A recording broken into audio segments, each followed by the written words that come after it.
We're back. Dude's Nerdery. Okay, so Oka Studios. Hey, my name's Vern, and I haven't Sean got many Solo subscribers. 8. hold on, I got the wrong. No one watches my Salacious. We're back. Dude's Nerdery. No one watches Oka my Studios. channel. Hey, Vern. Sean Solo 8. Salacious. Rum. That's right, Green Man and a Monkey Lizard. Bringing out toys to play. Green Man and a Monkey Lizard. Took some liberties with the intro there. I like the unnecessary spin moves are a thing. That was epic. That was epic. I love how you criticize that on your video and then you put your face on it because you know you love it. You know you love that move. That was sick. Oh, yeah, I loved it. Hey, everybody, welcome to the show. It is 3 men and a monkey lizard. This is your... And a toupee. Yeah, and a toupee. And Steve's here. This is your stop for toy and entertainment fun from Hasbro's Marvel Legends, Star Wars Black Series, and what's playing on TV or at the movies or on your streaming service or whatever else you can think of. And you can find us on YouTube, and we rotate each week between our channels, and we swap between Fridays and Saturdays every week just to keep it interesting. That's right. Yeah. That's right. That's right.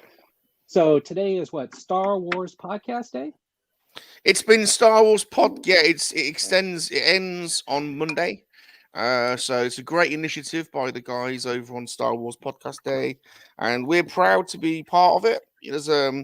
There's almost 100 podcasters being represented. So 3 men and a monkey to take their place. We're on their website. Go and check out. It's a great thing to be part of.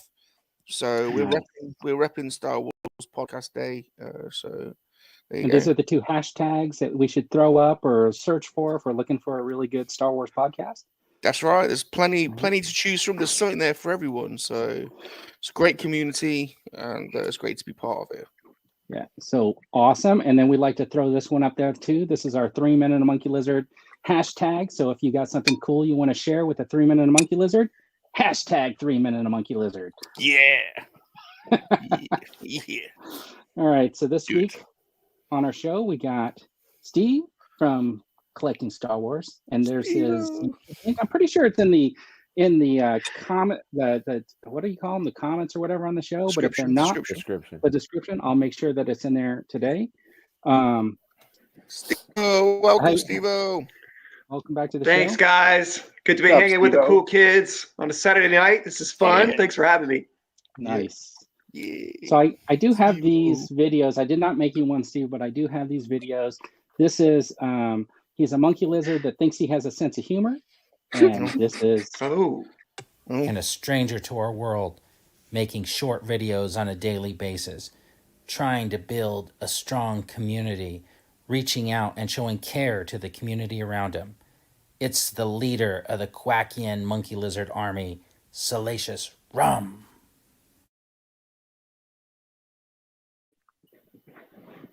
And this is his channel here. You can tell he's completely silent on that. That was a thing. That was great. Thank you. Thank you. This is one of our other hosts. Dropping in for an epic pose. It's not Iron Man. It's this action figure reviewer who knows how to pose his figures so eloquently that no one can even compare. You can't even believe that these are action figures. It's Sean Solo 8. Nice. And that's his channel there. And then awesome. the other host we have on our show. Unable to be tracked even by the most advanced of technologies. Built deep in the basement of his home. The Dude's Nerdery is creating comparison videos and awesome toy photography. It's a Dude's Nerdery.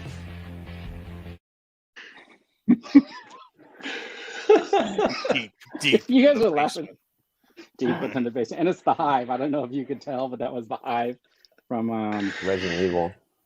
yeah, and this Oh, is yeah. from a Dude's Nerdery. And then of Hello, course, it's everybody. me. Hello, day boy.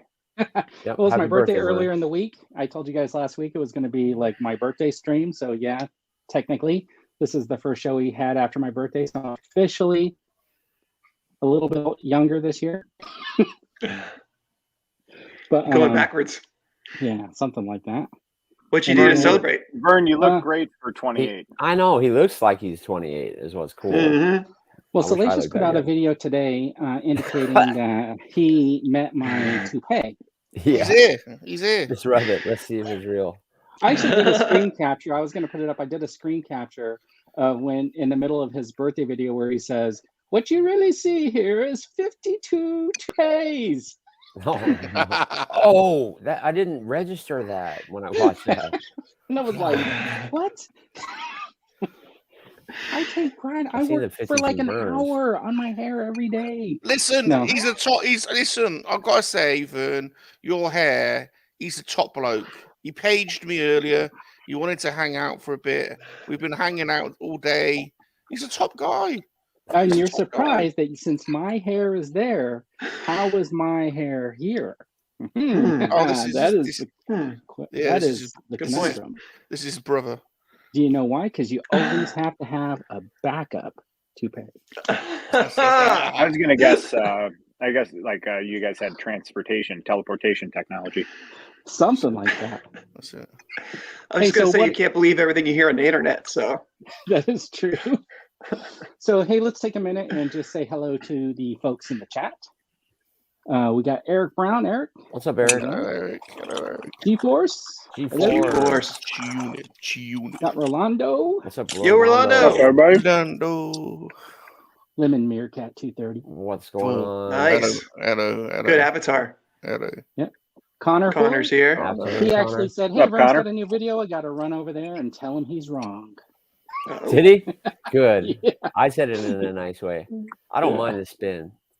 Jedi Trek, We want to see Sean spinning later. like Yeah. the intro. Thank you. Always. You know how I am with my llama. I'll be like, no, you got to do it like this. So Mark, always got to have style. So- Colonel Mark- Angus. Colonel Angus. Hey, Mark is amazing, man. Yeah. In a couple weeks, you guys will know why. I think that's the Alright. same Mark. Mark, can you Yeah. just like put an emoji in chat if you're the one that is mailing me those epic things? I'm not sure if that's him or not. I think so. do you want Left Sean's Coast. correct address because This it's is- here in This Yeah. is I'm Colonel. stoked, bro. So This is blessed. Colonel Angus. This is Colonel Angus. Left It is. Coast? Okay. Well, I'll tell you guys, man. You know, he is sending me for cost the Black on. Series studio and what was the other thing? Oh, Studio. and the G.I. Joe with the mask in disguise. Can you believe it? Unbelievable. Oh, man. the Zartan? Total hookup. Yeah. So I'm finally. And 'cause I what- missed those. I What's was a broke Black at the time. Series? What's Black What's Series the studio? The What's that? Cantina. Oh, the Cantina Showdown. Okay. Yes. Cantina. I am Oh, so you're Oh, gonna have cool. both. Nice. You could do side-by-side Cantina. comparison of the Power of the Force one. Yeah. I thought like he was sending you like a You're right, studio. Yeah, that's what I thought. A whole Black Series Well, studio. to me, it's going to be for my studio. I'm going to use the heck out of that, and I am so blessed that there's people like him in the community. He Nice. just reached out. He's to me. I nice. heard you He's missed nice. it. And He came onto Rock our it, Lego dude. stream last Sunday. I think he's Lego building with us this Sunday. Tomorrow. Nice. That's something I've never been invited to, but okay. yeah, Scuba Pete is here. Scuba Some Pete. fabulous- Your hair's That is coming. disaster. Your hair's Lego building tomorrow. It is. John What's up, Joker. John hey, Joker? John Joker, rock on. Awesome JJ? community there. What's All you going on guys with are the awesome. What's going on Just with so the dude? We got dudes And too. he's It's hiding his Friday. plate of food. Let's You know, guess. Wait, don't tell us. Oh, I yeah. came in hot and I'm Same eating here. a quick meal and I don't think everyone wants to watch me eating. So I had a I'm also the forehead of security right now. so. microwavable Mary We'll calendar. just pot listen pie. to you. Oh, We'll just it listen was to heaven. us. Rolando, nice forehead shot. Yeah. Sean Solo's in Hey, Cali, two I know places that at guy. once. It's too bad because I was Whoa. going to make you full screen when your chair was empty and you came back too soon. Oh, Gotta have a backup hair and a backup Sean. absolutely. Dave's Dimensions. What's up, Dave? Nice. What's up, Dave? You got Hey, Brandon. hey. Brandon. Hey, Brandon. Glad Hey. to have you back in the Brandon. community. Yeah. Let's see. Bottom left panel. That's Data right. runs hair. Yeah. See, Exactly. they got them confused. They got him. Hey, how's There it you going? go. They gone. They gone. Don't know So- you. Hello, they gone. Hello. Yeah, he actually has his own YouTube channel. If you guys want to Oh. go check it out. Oh, Oh, thank you. Got 3 cakes. they gone. I'm gonna go and check you out. They gone. What's up, Left Coast? Crazy 8. Crazy 8. Crazy 8 360. Darth Muzza. I don't know. He's if you got crazy. him. He's crazy. What's that crazy?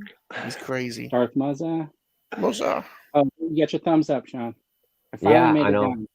Yeah. What a cool dude. Really blows my mind. All right, so a lot of hellos going on, and I blame it on G.I. Joe. So, Steele, you were asking me like what I did to celebrate my birthday. Yeah, what'd you Well, do? let's see. I did something very different than I had done over the last couple of years. I confined myself to my home. I kept everybody 6 feet. Oh, no. I'm just kidding. I did take the day off, and we kind of spent the day just kind of doing some of the things me and my wife wanted to do. She kind of like did whatever I wanted to do that day, so we ran around. Oh yeah! Oh yeah! Oh did yeah! some of the Oh, things. so Colonel, you hung out with Colonel Landis, huh? Oh yeah! I will Colonel say- somebody? I'll bugger you, you dirty old man! So you. I'm going to show you this. This is like one of the presents that I got, and so this is kind of. I used this today or that day. Oh yeah! Did Doing you? one I of the bet you things I wanted to did. do. Big. Oh yeah! Oh, I'm sure Oh, this That is looks the great on way. you. Yeah. Is that Oh, yeah. Mrs. Vern asked you to put that on? Yeah. That's Nice. awesome, Vern. That fits really well. It looks good. Yeah. So Which version is that? this is the Black Series. That's It's the re-armored, right? The re-armored Boba Fett. It Mm-hmm. looks so And good. so pretty good. That looks except for, like, good. just like Paul over at Paul's Collectible says, because my head's a little bit bigger, you can't really use the little headpiece because it will hold the helmet, and it'll look like that removable helmet Mando where you can see his chin. That's wrong. Mhm. Right? So I'm thinking what I'm going to do is maybe just replace this with like some padding, like some foam padding Yeah. that you would use for like a motorcycle helmet or something, and then just make it fit a little bit better so it's a little bit more snug. But Vern, did you And put then did you put the theme tune on when you walked into the bedroom? Boba Fett. That song I stays did in my use- head all day, man. I love it. Everybody's They dogging that use show. the chips thing. Boba Fett. Nice. With Sasquatch, yes. This is live. Man, I love it. This is live. Well done. And then, so my daughter's got me this. Oh, cool. What am I Ooh. best Exactly. That's cool. Oh, So nice. that's Vern's Right? name. It's like a little. A nameplate Yeah. slider That's thing. nice. Really cool. So like you have That's the cool. thing hanging on your wall, you can just slide this one in here. Man, I love that. Mhm. That's awesome. And So so, I thought that what's was it kinda say on cool. there? It says the First Order Commander. Order Commander. Oh, that's so Nice. sweet. Nice. So that was kind of cool. I did get like a cup, but that's downstairs, a glass. And then I'm just showing like the collectible stuff I got. Then of course I got another from my son. Sent me the Oh, Mandalorian. yeah. with the Oh, spiders. So this yeah. thing I'll be able to open. That's the So best Oh, yeah. Mando. And then That's Angle Rockers. Only one. and then like so I have the box here from the dude Oh, yeah. and the one from Ooh. Sean. Yep. Oh, they got you the same thing. Oh, how embarrassing. Vern, my That gift is I give the gift of friendship. That's the best gift of all. You know, I'm just messing with you guys. I wouldn't give you my address as if you. I got you a present. I got you a present. I got you a present. I got you a present, Vern. Ooh. Ooh, that's a good one. Yeah. That's is. nice. He said he's going to open it and keep it on his shelf for me. No, Yeah. no, because that's my one. I got that one for you. Is it on a foil card? Is it that They shiny are. foil card? They are Wow. sexy, those four Nice cards. Yeah, it's touch. the Power of the Nice Force touch. card. Yeah, those are cool. Yeah. Mm. I got you the same gift, Vern, but I'm not opening it. I'm just gonna hang it on my wall and draw it. You guys are awesome. I was gonna tweet something the other day when Sean got his Razor Crest, or when Salacious tweeted the thing about my birthday, that video he made about my toupees. I was gonna say, and for my birthday, at AJ, I would like a Symbiote Spider-Man, and Yeah. at Sean Solo, I want a Razor Crest. Mhm. I didn't think they'd go for it though. Meager birthday requests. I mean, you Right. can't ask for. How many views has your Razor Crest video got, Sean? You were the first out of the block. What's up, No, I Luke? wasn't. Not even close. I thought you were. No, there's two major studios. One has like 60,000 views, and the other one has well, it's like 2.5 thousand views. Hey, only one. Not bad. Only 2.5. Only one. Cool. You only put Dude, that you up killed it. yesterday, right? Sean, you killed it on that review. Today. Oh, thanks, man. It was Yeah, that was awesome. It was You 50 made me minutes of regret footage, and I had to trim it. It was horrible. Oh God, can you imagine? I watched that thing. Buying it, dude. Yeah, It's 2.4. Yeah, 2.4 on here. But like I saw it and I immediately went to OfferUp and stuff like that, and I started looking around. And I was like, I appreciate that. The How only annoying. reason I'm How glad annoying. I didn't buy it though is because it would have opened the door to me then having to buy all the TVC figures. You know what I It's so mean? big, And that's guys. that I mean, to me. yeah. That's where I was like, Look at I can't do it. Oh No, my but- gosh. But it made me want to Huge. buy it, dude. Watching Crazy. it looks so cool. so you know how they come out with those retro figures? Did you see Mhm. Hollow Chronicles picture? They Yeah, fit that was perfectly. So cool. you could have skipped all the vintage collection and just displayed it with those retro Yeah. collection figures. And it comes with Yeah. 3 figures. Yeah, and I then tell you like what- Mhm. I tell you what I thought was off though was Look, Sean. Hasbro doing their own unboxing video. What the hell was that all Yeah. about? did you buy any Well, of these? These are those No, I little, wish. The Mission it Fleet? fit in there. Yeah, the Mission Fleet. I Mission think this Fleet, guy yeah. fits in the Razor Crest, right? It would Yeah, be the almost other perfect one- for fitting in there. I think it would. It's about the right size. Salacious, you brought a great point. Like, why would Hasbro do their own unboxing video? Like, It was what- really what is- I bad. know. It was bad, but it's just bad form because Yeah. you Oh, here it totally is. button hooked all your collectors who Adam want to make videos. Savage. You know that dude? He does like all the stuff. Oh, He's yeah. got Yeah, 71,000 views. 71,000 views. Well, Yeah. Yes. And Hasbro's got 60,000. So to be where I'm at, I'm actually happy. You know, because Yeah, I am. I thumbs competing down if the you Hasbro search. one for you, bud. I thumbs down. I've the been gotten Hasbro. thumbs down too. It's a shame people can't.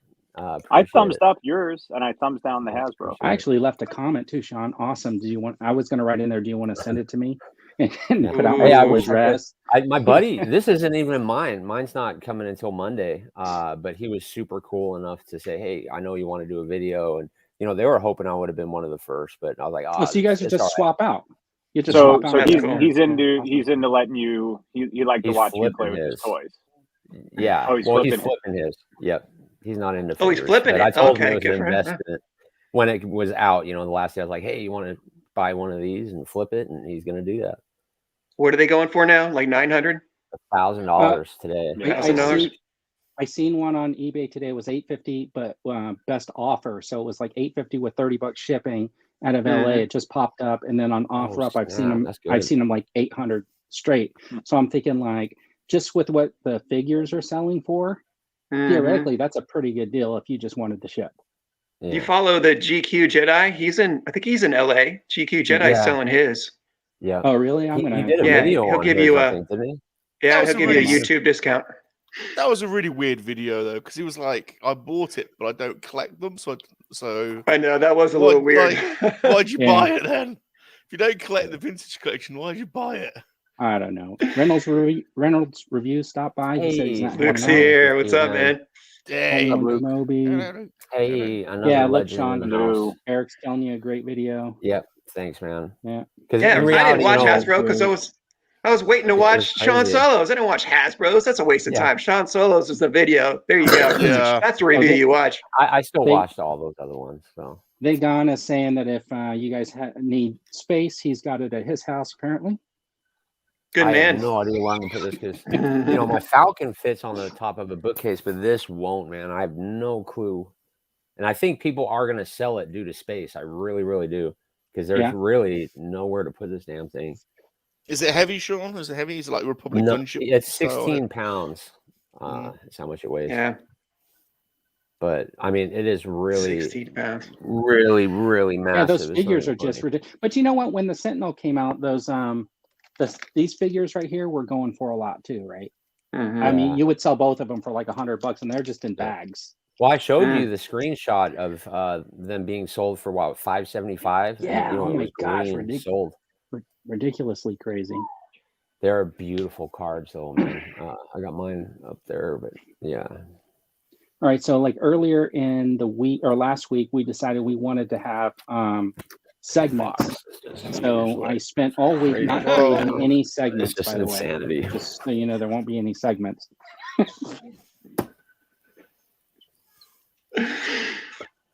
Can you get inside of that box? You know, no, but my daughter could. But yes, my legs, it would go up to my waist, man. Crazy, like a pair of pants. Is that amazing? I so wish.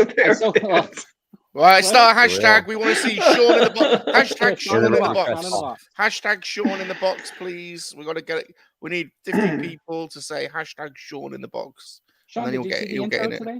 Did you see the intro I did? No, if you I did posted a on whole. Twitter, I did. No, I did a whole llama riding segment for the intro. Oh no, dude, you got to see it. It's epic. Consistently. It's good. Oh boy, Rum did that on his Lego channel or some other channel. You'll like mine. Oh yeah, llama Yours is riding's You're taking off, reminded on my Sean. phone. You need to start a llama riding channel. It's going to be This yours. is It's taking a off. mythic llama, a fierce llama. Did you see Mr. Classic Toys post on Twitter a picture of his llama watching you? No, Yeah, no, he didn't. he did. Oh, It's on Twitter. dude, Mr. check that Classic out. Toys. Our intro is dope. If you The guys dude see something in the comments or something Did I miss that it? I'm missing, you got to let me know so I could throw it up. Yeah, It's like Vern could play it again, or we could just watch it on Sean's phone. Yeah. You want me to play it yeah, again? play it again. We're back. Dude's Nerdery. Oka Studios. Hey Vern. Sean Solo 8. Salacious. Rum. That's right, Freeman and a Monkey Lizard. Bringing out toys to play. Freeman and a Monkey Lizard.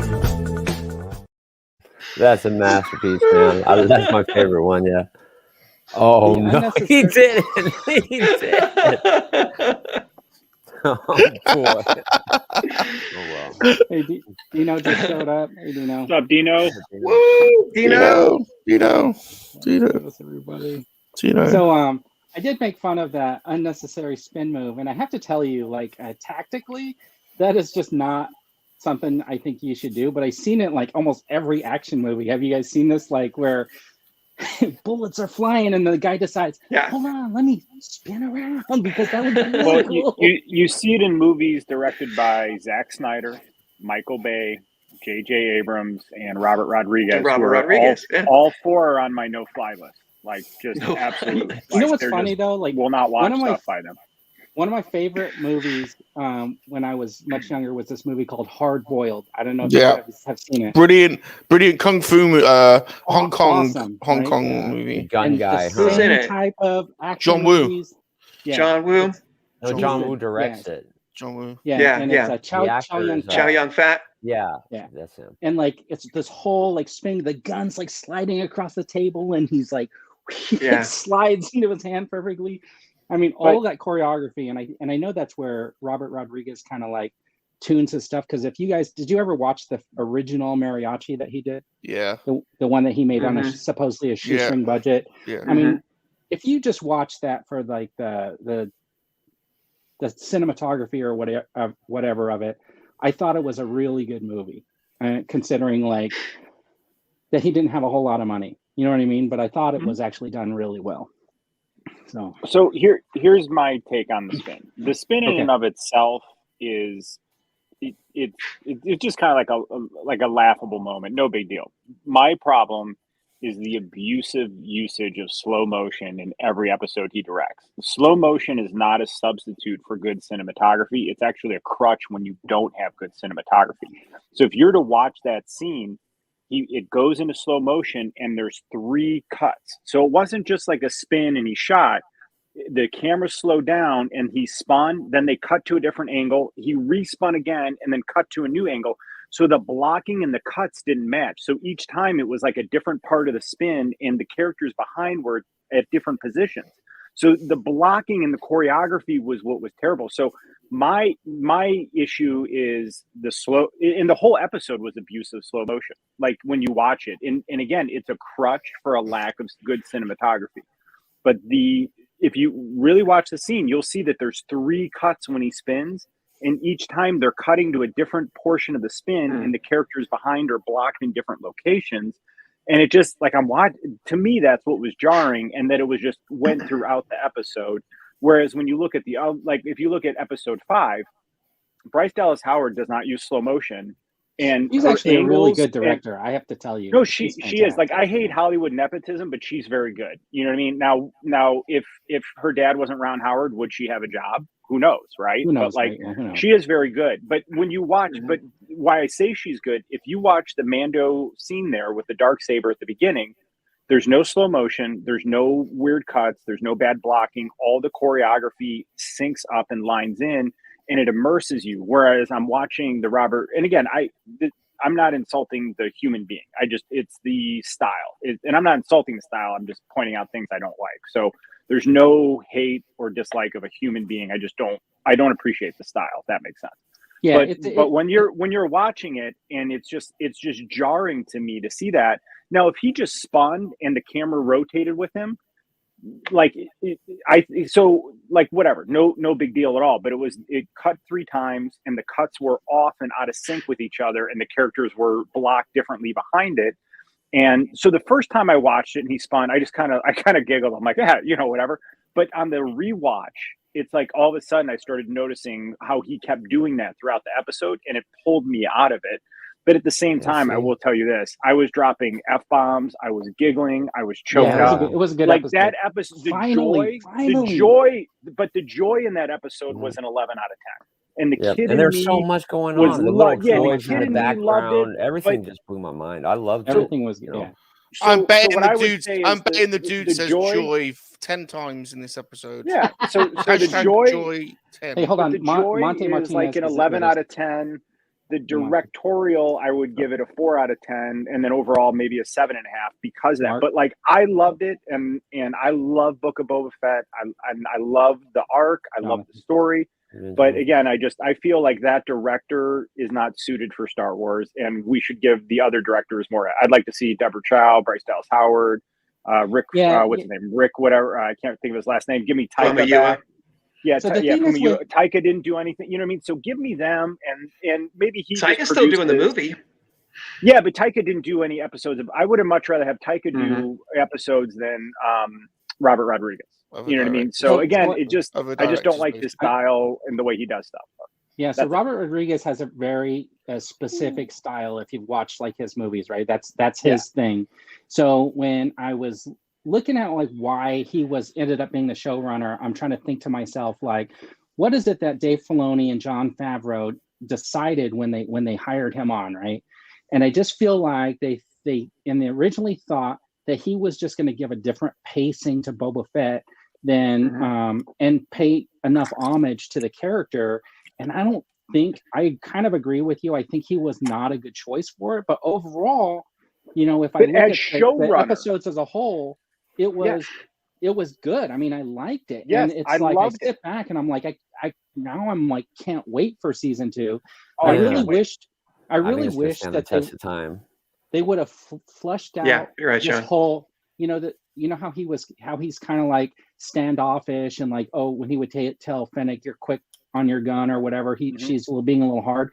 I wish we would have flushed that out a little bit further to figure out how did he really get to that point. You know what I mean? That conversation between him and Cad Bane at the end where he was like, all those years the Tuscans made you soft or whatever.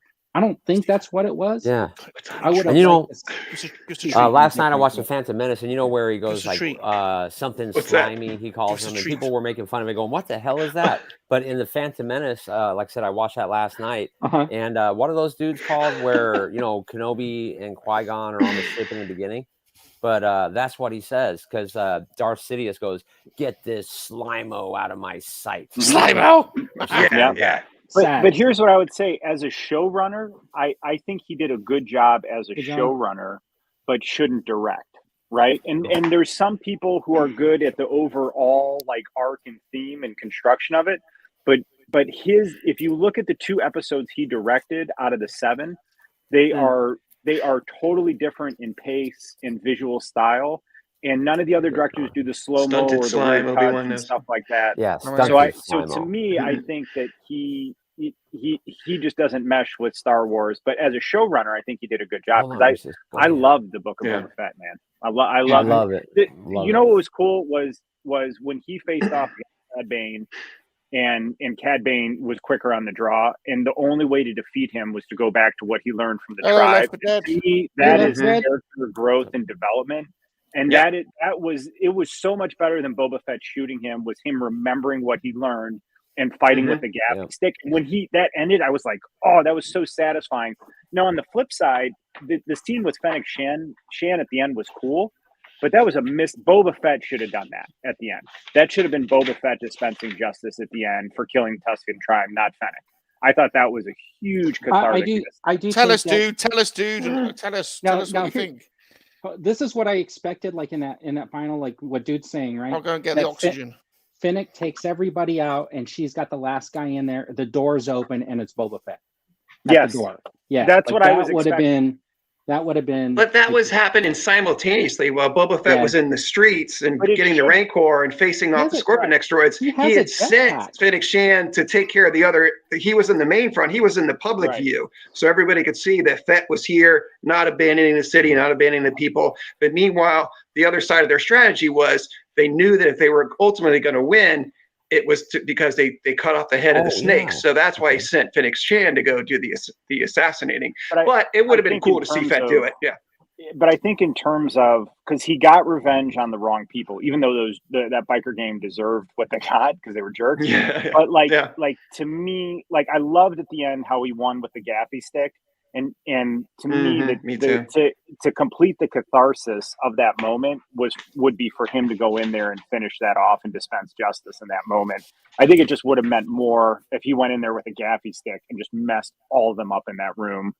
And but again, like Fennec Shan's awesome, and that was a really cool scene. But it just missed that extra note that it could have had for I love films that dispense justice. My part that bugged me really was when that sniper's up in the window and then they shoot him, and you can see the cut is so bad, like you were talking about earlier, and then he falls down onto those water buckets in slow motion. That's the only part that I felt was out of place. Well, that and the Gamorrean guards just forgot. Oh, and the Gamorrean guards, like 2 Gamorrean guards couldn't take on 5 dudes. Like they just were like, no, don't. That was pathetic, especially after seeing them charging. They charge and I just clothesline just again, like as a showrunner, I think was very well done, but I think we should let other directors' visions be present in Star Wars in the future.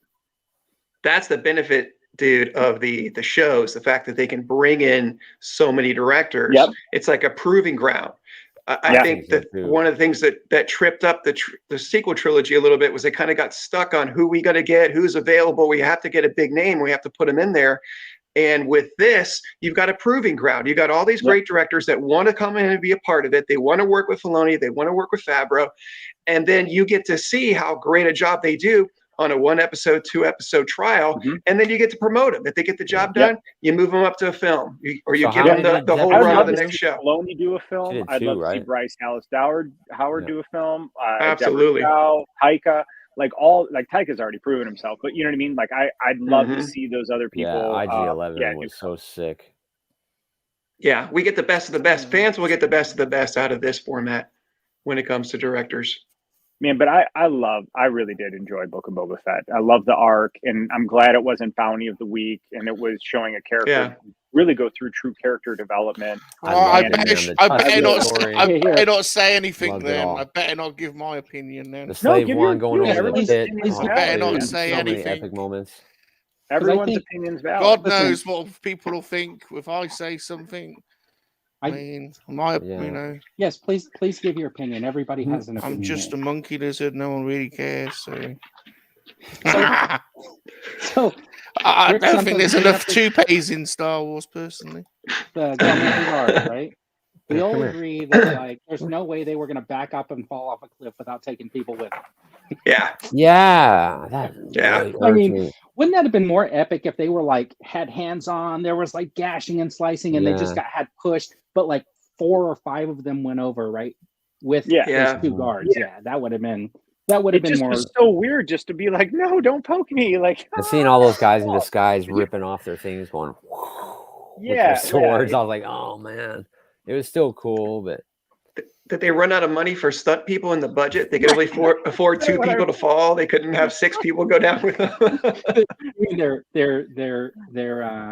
VFX budget, because they didn't really use stuntmen to fall off that cliff. That didn't actually. That's true. Throw some digital Clatoonians going down. Oh, it looks like Dildo Groggins. Something got blocked. That's a funny name. Dildo Groggins. Oh yeah, it was some sort of a spam. I was trying to get rid. I don't know if that's a real person or not, because he was like, I don't know who it was. Anybody know that person? No, come here. Never seen him. People can say hello. You got blocked for saying Star Wars sucks. Who we got, Sean? Oh, no. My dog is sitting here begging me every time. On, get a dog out. No, lately she wants treats. Come here. She won't come over it would here. not be. Get your dog out. It would not be 3 Men and a Monkey Lizard if you didn't get up and leave for 10 to 15 minutes to go. You don't want to see run my down nest, to but Starbucks. look, here she is. Reese's, where are you? See? Oh, look. Oh, She's begging me. So that little dog. That's Reese's. Oh, yeah, that's cute. Reese's Because I had a cat nice. that passed away. Her name was Snickers. So. Do you ride it, Sean? Do you ride no, it, Sean? I don't ride it. So the other thing, I don't know if did it bother you that everybody retreated to the exact same spot and they hid behind that armored vehicle? That didn't bug me. I didn't even know that. Man, there was some really stupid things in this episode. There were some stupid things in the episode. You gotta admit. Yeah, but it was Star Wars. There totally were. Yeah. Because people were showing Harrison Ford running and tapping the stormtrooper on the shoulder and running around the corner. Star Wars has always had, off the wall goofy crap in it. Hey, Joe. Yeah. Yeah. To me, it goes back to, is the story good and the character arcs good, and did it it did 10-year-old dude, would he have liked it? You know what I mean? And right. And 100%, it hit all those notes. But then it's when you go back on the rewatch and you just see the things that were poorly thought out, and again, it's just the abuse of slow motion and bad cuts and blocking and stuff it does take away on the rewatch. But at the same, it was a major letdown for me. I gotta say, I was so pumped by the Tusken arc, because that was so cool. When he was when he was lizarding it up with the Tuskens. And he was seeing the Tusken tree. It was like the Tuskens form of the Force. And where were they at the end, right? Exactly. Where's the whole Tusken arc? They should have been the foot soldiers. He should have. I honestly thought he was gonna unite the Tusken tribes of the Dune Sea, and they were gonna retake their place in Tatooine, and it was gonna be some epic arc, and it was just that's season 2. Yeah, season 2. Yeah, but wouldn't it have been something if at the very end, the warrior Tusken showed up with an entire army behind her? Yeah, well, they showed the female Tusken warrior's body they showed the chief and but they never showed her. And I thought maybe at some point, or the kid she would. Mm-hmm. Yeah, I thought maybe at some point but maybe that's season 2, and at the same time, a lot happened in the final. I mean, dude, we got to watch Boba Fett ride a Rancor. Yeah, was that awesome? Oh my God, awesome, man! It was so cool. Because when he left, I thought he was just going to go get his ship, come in, hover, and just blow them all up. And I knew he was going. I was Rancor. Dude. I just knew it. Oh my God, it was cool. It was so cool. Yeah. Look, I've been making all those pictures and videos of Boba Fett riding that Rancor, and for a month now, right? And the payoff on that just seems so awesome, because I was going, yes. And I was not disappointed either, because it wasn't like he was a pro riding that thing. It was he was almost bucking on that, but he was holding on. The only complaint I have is when Cad Bane threw up his flame and he easily fell off. Yeah. Right? After that was the one thing they used to throw him. Yeah. Yeah. And then he got extra spooked. Yeah, he's easily thrown off by the little flamethrower. That was the only thing that didn't kind of make sense to me. But come on, Vern, that couldn't have been the only thing. There was some weird choices made.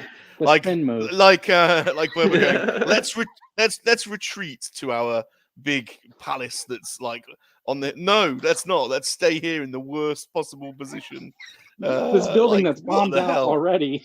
Yeah, but I think that's the connection to the Tuskens. Yeah, that's a symbolic connection to the Tuskens, because when he left the Tuskens, he came back and they were burned out. So now he's standing there in the burned ruins saying, I will not retreat. I will stand here and honor the family that I lost and the people that I'm claiming now. That was beautiful.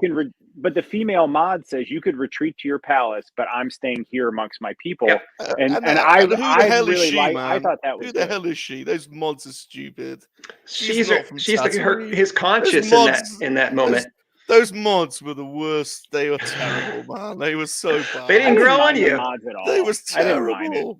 You liked them more and more each time you saw them. You liked them. Cobb Vanth is now going to be RoboCop. Cobb Vanth is yes, he is. Oh, somebody, hold on. That's one of the comments. Let's read through some of these comments, and I'll leave them up for more than 0.1 second. Like I haven't been accused in the past. It should have been Tuskens, Jawas, and Freetown mods, like all the people from Mos Espa coming together. Totally. Right? Exactly. Yep. The tactics were awful, poorly acted, directed, edited moments. But Boba on the Rancor, it was cool, dude. I mean, that was so cool. Yeah, it was sick. When he comes on his claw comes over them, and then the other claw. It was kind of like a bunch of hillbillies coming in on a pickup truck with their shotguns. What are people's thoughts? Okay, so here's the part that I found interesting. So these guys come in on their flatbed truck, and then the end credits scene, you get to see Cobb Vanth, right? It's so I'm wondering, was he still back in Freetown, or do you think he was in the blown up flatbed? Because I mean, you think they would have, luckily they didn't bring him to town when they came. Yeah, right? I kind of thought we were going to see him because he got shot in the shoulder, it looked like. So I thought I thought at some point, because they kept having dramatic pauses where I thought at some point the Cobb Vanth was going to come around the corner or something. But at the same time, there was so much going on. Like I don't mind saving it. And then now it's cool because he kept talking about, I love the line with Mando saying, it seems like we both lost something we're fond of, right? And I thought that was foreshadowing. So now he's going to have like armor and be like RoboCop, which is going to be really, I think that's going to be. That's a good connection. That's a good connection. Mando says, how have you been since you lost the armor? And he goes, more careful. Yeah, I thought that was great writing. Like good line. Yeah. The one thing you don't want to do though, and trust me, I can tell you from experience, you don't want to go seconds in a back to tank after a Wookiee. My God! It wasn't just a Wookiee. It was like the Gamorrean guard was in there. Everywhere. The Gamorrean guard was in there. Boba. Yeah. The Wookiee. God, I'll tell you what, that banter. Filoni plays the long game. Yeah, Filoni does play the long game, man, and that's why I always pay attention when he's involved, because there's so many layers. And when you go back and rewatch, you're like, oh my God, he totally it's totally thought out and layered in. He's brilliant, absolutely brilliant. I want Filoni directing more episodes, 100%. I really hope he directs more episodes. I hope he directs all of Ahsoka. Here's the other. He might. That's what I'm thinking. He might get full control of Ahsoka. Yeah. I hope he directs all of Ahsoka, man, because I cannot wait for that. So Mando was flying that ship around Tatooine, and the X-wing pilots flew up, and we know that Carson Teva and his X-wing guy, they're patrolling the Outer Rim looking for strange things. Does it seem odd that these two guys in an X-wing fighter didn't detect this huge battle going on in Mos Espa and then fly down to maybe take out one of the robots? Well, but maybe they were doing a route and then they went to the next system. You know what I mean? Like maybe it's just those two dudes. Well, the Republic are rubbish at this point, aren't they? We know that. They're stretched thin. They're stretched thin, basically. And they're looking for Imperial remnants. The young guy's like, "Hey, there's a battle. We should fly down there and join." And then Teva's like, "You really want to do all that paperwork?" So Jonathan says the Freetown name was rubbish. That actually is not from the show. That comes from one of the stupid books that was written to tie into the sequel trilogy, where they in that book they changed the name. Yeah, they changed the name to Freetown. Yeah. Yeah, it was originally called Freetown in the Aftermath books. Is it? So are there a lot of stories with this Cobb Vanth? He shows up in like a small interlude in the Aftermath book where they kind of retell how he finds the armor, and they sort of gave a different version for the Mandalorian episode, but similar but a little bit different. But they don't really have anything after that. No. Okay, so anything just that we he's get a with new him, sheriff in town. Yeah, so anything we get with him in the future will just be like fresh. Yeah. Yeah, so I think that they hit it, and I think by giving him this almost the same outfit they did, I think helped out Hasbro.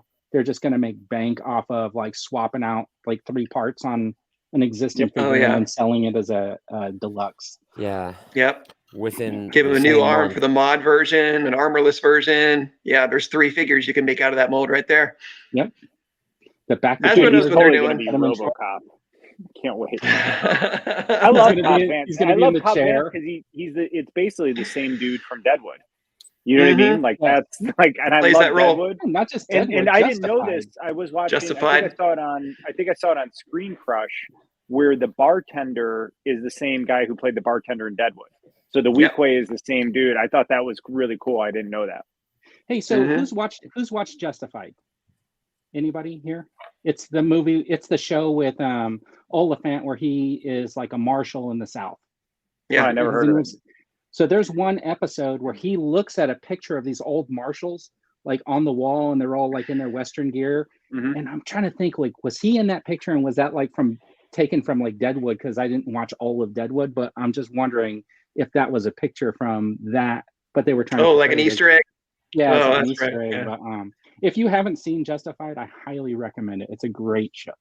And if you like Timothy Oliphant in that type of quick to shoot, kind of like tough, rough cop character, that's a great show. Oh, here's my granddaughter. Hey, Mia. Hello. Mia. Hello. Yes. What'd you guys think of the Book of Boba Fett? What'd you guys think of Grogu in the episode? How'd you feel about his arc, his role? I loved it. I loved it, man. That was neat when they reunited, man. That legitimately a dude in armor and a puppet hugging was touching. Like it really was touching. I was like, I really love that moment, man. That was Salacious. Really cool. What did you think? We give him the opportunity this time. Hold on. Do you want to know the question? Grogu. Do you want to know the question? Grogu. Did you like the Grogu part in the finale? I like Grogu, but here's my take on it. You needed some symmetry in the show. On one hand, the Mandalorian with the lone walker with his cub. Out of breath? With his cub, Mando. And You're then on me. on the Are other you out of breath? and then on the and then Now on you're the out of other breath. and then on the other side of the show, Boba Fett with his little cub, the one Salacious B. Crumb as his sidekick. And then, the juxtaposition between that could work. Grogu and the monkey lizard. That would have basically made it better. Whose merchandise would sell more, the monkey lizard or the Grogu? Clearly, the monkey lizard. Grogu. Oh, yeah. Dumb question. Yeah. So absolutely. Yeah. Like I said in my video, my rant video, I wish that Grogu would have held out. I would have.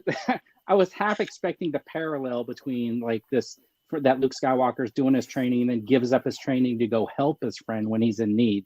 So almost would have liked this like arrival maybe to be later or even further into season 3 or maybe season 4 of The Mandalorian. Well, you guys know why that was. You know why that was disjointed like that, right? The Mando season 3 was supposed to come out in December, and Boba was supposed to come out after it. But Pedro Pascal got 2 movie roles, one of them being Last of Us, and then he got into a contract fight with Disney. So they had already written out the arc of Boba and Mando, but what they did is they had to flip the shows around, and so Boba Fett would only been like 5 episodes, and they added the 2 in because how they wrote the Boba Fett arc wouldn't have made sense without that. So that's why it came in and was So I was reading about it, and supposedly right now he's doing it like in none of that was him acting physically. That was someone else doing the Mando, and he just did the voiceover because he was not available. And supposedly there's like a big contract dispute right now, and he's arguing with them. This explains why he couldn't hold the Darksaber. Only really Pedro Pascal can do that. I actually think that's really interesting about the sentient. It is dark saber, and I'm interested to see how that plays out, because there's a lot of people that could wield the dark saber potential. So it will be interesting to find out more about the darksaber, because it doesn't seem like lightsabers work the same way, because Finn was able to easily use the lightsaber, right? But that darksaber just seems like Finn's force sensitive. Finn's force sensitive. Yeah. So he had something to tell Rey. Maybe it was somehow Palpatine returned. What do you reckon he was really going to say? The exact words, Rey. I think he was going to say, I want to munch on your love from Rey, have you met Colonel Angus? I want to snuggle up and. Sarah's chilling in the background. Did you think it was weird that Luke would send Grogu off by himself? Yeah, for interplanetary trip. Yeah, what bastard! Like R2 has R2 do nothing to whoever grabs Grogu out of the ship, right? R2's up there, beep, beep, beep, beep, beep, and she's like, "Hold your horses! I'm just going to take them anyways." And R2's stuck in the ship. Well, I can't do anything now. What do I do? Luke's horrible. I mean, I get that you can't bring Luke into the fight, because then it's not a fight. I mean, it's just over. But to have him just not be there at all, instead of just dropping him off and gotta go, that was a little off. That was a little strange. When you think about it, Luke was pretty horrible. He made a little tiny like baby pick between his friend, like the impossible choice, and then he just shoved him in his X-wing and went, "See ya." Well, if you cheers, mate. Cheers, Jedi Master.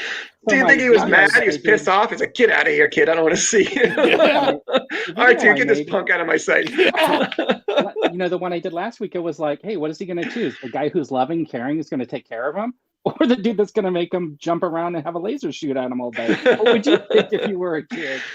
Kind of an easy choice. There's this lightsaber that could potentially cut your arm off if you don't wield it, right? Or what's in your shirt? Hey guys, we have a first time viewer. Game. Thanks for checking us out, man. We appreciate you hanging out with us. Nice. Hey, hello. Hey, Game. Great game. Rock on. Great game. Nice. Thanks for coming by. I did think it was good. It was evident that Grogu had learned something from Luke. Because the R5D4 was in the hangar? First time, yeah. I thought that was pretty funny. Yeah, that was that's a neat Easter egg for sure. Yeah, there's lots of them. I love how you keep thinking they're not going to show Grogu come back this week, and then they do it. I just love how they keep doing things that you don't think they're going to do. Oh, yeah. It's just epic. Well, his little force jump was nice, wasn't it? When he force jumped into him, that was nice. Yeah. That was sweet. That was nice. So Darth is trying to get ahead of us here. We got toys coming up in a little bit. So the thing with Luke and the choice, I'm interested to see, because I think we're going to find out more in Ahsoka, because I think Ahsoka is going to show them having a conversation. And I think Ahsoka will tell about his parents, right? Tell him about Anakin and Padme. But I think Luke will tell Ahsoka about how Anakin came back, right, as Return of the Jedi and redeemed himself. But I think maybe Luke is trying to maybe Luke, and this is all conjecture, right? But maybe Luke felt that Anakin never felt he had a choice, so he tried to do both things, and knowing doing both things and hiding the attachment is part of what drove him further to the dark side, right? The fear of loss. That's possible. So I think him giving a choice is his way of trying to say, you could take this path, or it's okay to not take this path. Or do you think I found it interesting. Yeah. Or do you think it's Luke's way of also understanding that you don't have to start as a kid if you don't want to, that you can always come back to it later in life? Yeah. I think it's Luke demonstrating that he hasn't learned one bloody thing. He hasn't learned that you can't have attachments, and if you don't, maybe he learned that. He hasn't learned a thing, has he? But Yoda told him, be willing to let go of all you fear to lose, right? And then he went to save his friends and almost got his hand cut off. He got his hand cut off and almost got captured by Vader. So maybe he learned that lesson in Empire Strikes Back, that he shouldn't have done that and he should have waited. Yeah. But he still gave Grogu the choice. He didn't tell Grogu what I've learned, and therefore you can't do it because I know. Just believe me. He let Grogu choose. Well, and maybe he learned that from Ahsoka, though. I think he hasn't learned one goddamn thing, and he's going to build that temple, teach completely the wrong thing. It's going to end up getting burnt down. No, I don't understand. That could happen. Someone's going to down rile a temple against made of rocks. One, but why is he using those robots to build a temple? I saw Rey lift up like a whole bunch of rocks like this. Well, listen, Rey learned all the things of the Force within a 7-minute montage. Like, she's the only Force user to ever be able to use every asset of the Force within like 7 minutes. We don't know how long the flight was on the Millennium Falcon, and she had all the books. So she, I mean, if it was a 2-year flight, she could have just spent her time reading. Yeah, sure. We don't know. I mean, I actually, here's my theory, that episodes 7 through 9 are Imperial propaganda to discredit Luke Skywalker and the Jedi Order, and none of it is true. It's just Imperial propaganda to take those who still think the Jedi were the cause of the war, and it's just their way to trick those people into considering Luke and the Jedi as villains. Because episodes 7 through 9 don't exist; they're not real. That's not Luke Skywalker. So I like what Salacious said, actually. But what did he say again? What do you like? Which bit? It was good. It was really good. You said, the herpes bit. You. I just realized I just counted you saying that the temple was going to burn down, and I said, "How are you going to burn down a temple made of rocks?" Right, exactly. Well, look, man. I get the point. J.J. Abrams, Kathleen Kennedy, man. That's a bad combo. But the thing is, it won't be easy to destroy that temple once it's built, because you could see those two like robots couldn't even shoot through the stone walls in that city. You know, when they were shooting in the walls, the Scorpion X droids, people were able to easily hide behind a 1-foot concrete wall, and those lasers could not penetrate them. In the finale, I mean, so I think once you built that thing out of stone, it's pretty impenetrable. Unless you you're going to import the stone from Tatooine, nothing can penetrate that. Unless you throw a Mandalorian through the wall. So have you guys heard the rumors about about what these are rumors, of course, but of what the new trilogy is going to be about, and what they're devising as the new arc? No, what's the rumor? So the rumor is that they are working on a new trilogy post sequel trilogy, and it is legitimately going to be about Ahsoka building a new religion, a new Jedi religion where attachments are allowed, and it's like a middle way. I'm totally interested in that. I am like a gray Jedi Order, like a Bo-Katan's Mandalorian.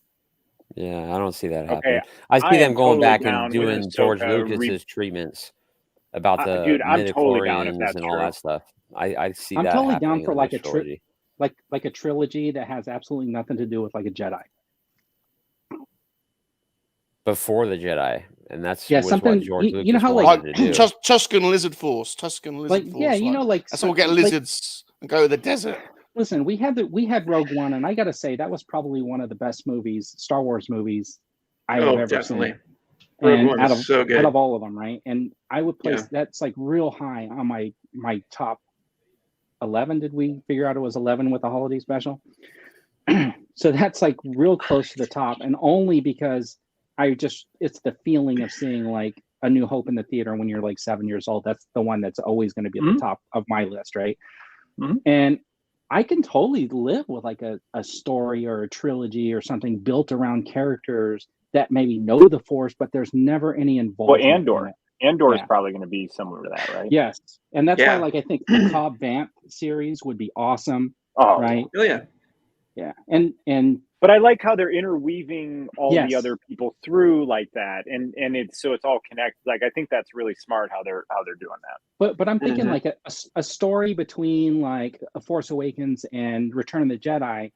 There aren't that many Jedi. There's really just Luke and Ahsoka and Grogu or whatever, and maybe a handful of others. So I could see a vast galaxy where like people have never come in contact with them, right? Like you had, you know, if we Great. had where they're almost like a myth. Well, because remember, you could also do the Chiss ascendancy with Thrawn coming back and having the Chiss actually be the villains, which I think would have been way more interesting than just the First Order, which is really lazy. With them Yao Salamari lizards, Steve-O. Get them. Get them. Bring it back, baby. Bring it back. Eric makes a good. I wear like him on your shoulder. I think that's really fair. Yeah, I think that's a really fair point. He didn't know what he was doing. Yeah, and that's totally fair. But again, that's Imperial propaganda, so none of that is actually true or happened. I think most people enjoyed Force Awakens. You know, most people. I did. I loved it. I thought it was. I think fantastic. He did know what he was doing. Brick something makes the point that he was building it in a kind of like an orthodox conservative like style. I think that's right, wasn't it? You know, but you know, completely. After you would have thought that that's the wrong lesson you would have learned after seeing Anakin redeem himself. You know, you would have thought that. You know, maybe I like the idea of what you just said about Ahsoka building a Grey Jedi Order. That'd be amazing. I'd love to see that. I think that'd be really, really interesting. So I want to ask this question then. Like, so I'm pretty sure that would be cool. Star Killer. That would be based on really the conversation. Cool. We all like the Book of Boba Fett. We all like the first 2 seasons of The Mandalorian. Yep. Right. Obi-Wan's coming up, or Kenobi's coming up, and that looks fantastic so far. Yes. Yeah. So I'm just wondering, like with Disney Plus, do you need another trilogy? Eventually, I'm not hungry for it right now. Eventually, but not right now. Not now. Would you be happy with just like a six episode series to come out like every 6 months instead of getting another trilogy? Yeah. We've always waited a decade for the next trilogy, so just wait a decade. Yeah, I mean, for a masterpiece like what George was writing, you know, because nobody thought episode 1 through 3 was a masterpiece at the time when it was released. Everybody was like, "Oh, get rid of George Lucas, he's ruining it." But today, it is a masterpiece, and I think what he wrote that he gave to Bob Iger is probably a masterpiece too, and nobody really knows it. And they've got 30 years. They've got 30 years to and a series. Populate, so. And a series doesn't have to span like years. You know what I mean? A series of 6 episodes could span like a couple of weeks here, a couple of weeks there, just like this one kind of did. But with the flashbacks, it was like years. But I mean, it was 5 years. Realistically, like you didn't have to do that. You could, like The Mandalorian is just a short period of time. So I mean, to me, and I'd like to know what the chat thinks too. I mean, are we dying to go back and see another trilogy and wait like 2 years between movies? Or are we good with if they just put out really decent like content like this? Yeah, I'm totally fine with it, as a matter of fact. I don't seeing a Star Wars movie in the theater. I mean, it's a special experience, but it's worth the wait. It's worth the wait to get it right. It shouldn't be a cringy experience like The Last Jedi was. I was totally embarrassed when I brought my family and friends, and the phone joke, and right there immediately I knew this just didn't feel right. Yeah. To me, each movie in the sequel trilogy got exponentially worse. Like when I walked out of The Force Awakens, I'm like, you just bastardized A New Hope. Like, you had no original thought or idea, and and then the next one was and then the Rise of Skywalker, I will say to this day, the worst movie but I've see, ever seen in my at life. that point, Rey could have been Kenobi's daughter, people were thinking, you know what I mean? So The Force Awakens, to me, I think it was perfect. We just needed a good writer after that, and they ultimately The Force Awakens was to open the door back up to all of that nostalgia and good feeling that you had with that original Star Wars. But there was no nostalgia and good feeling when you take the 3 heroes from your childhood, separate them, put them depressed, and then Luke Skywalker doesn't even speak like that. That was separating it. And he said he regretted that. I love it. Should have started how Force Awakens should have started is episode 5 of Boba Fett. It should have started with Luke teaching in the Jedi Temple, seeing the Jedi Order rebuilt, and then you can have something that happens that causes there's something an event that happens, right? Like that's what it should have been. It could have, should have, but it wasn't. And I think that as The Force Awakens was, when I saw it in the theater, I was like, oh man, it brought back every single feeling I had when I was like 7. It was fantastic. And it was. 10 people just unsubscribed to my channel, but that's okay. Yeah, no, I'm and like you said, being 7, if you bring your kids to it or your grandkids to it, then you just share that experience with them, and it's just all the more rewarding. Rise of Skywalker for me felt good. It felt like a massive warm hug after seeing The Last Jedi, because honestly, I was screwed up, man, for over a year because of The Last Jedi. It just so depressed me. And I did watch the trailer for The Rise of Skywalker and cried like an idiot. But it just felt so good, man. I cried as well. Sure. But I also think that, like, I think that when they do, see, the thing is, I think the safety net of doing a series is that if you end up watching 2 or 3 episodes you don't like it, you could stop watching the series, right? And it's not going to mean a whole lot in the grander scheme of what you want your Star Wars to be.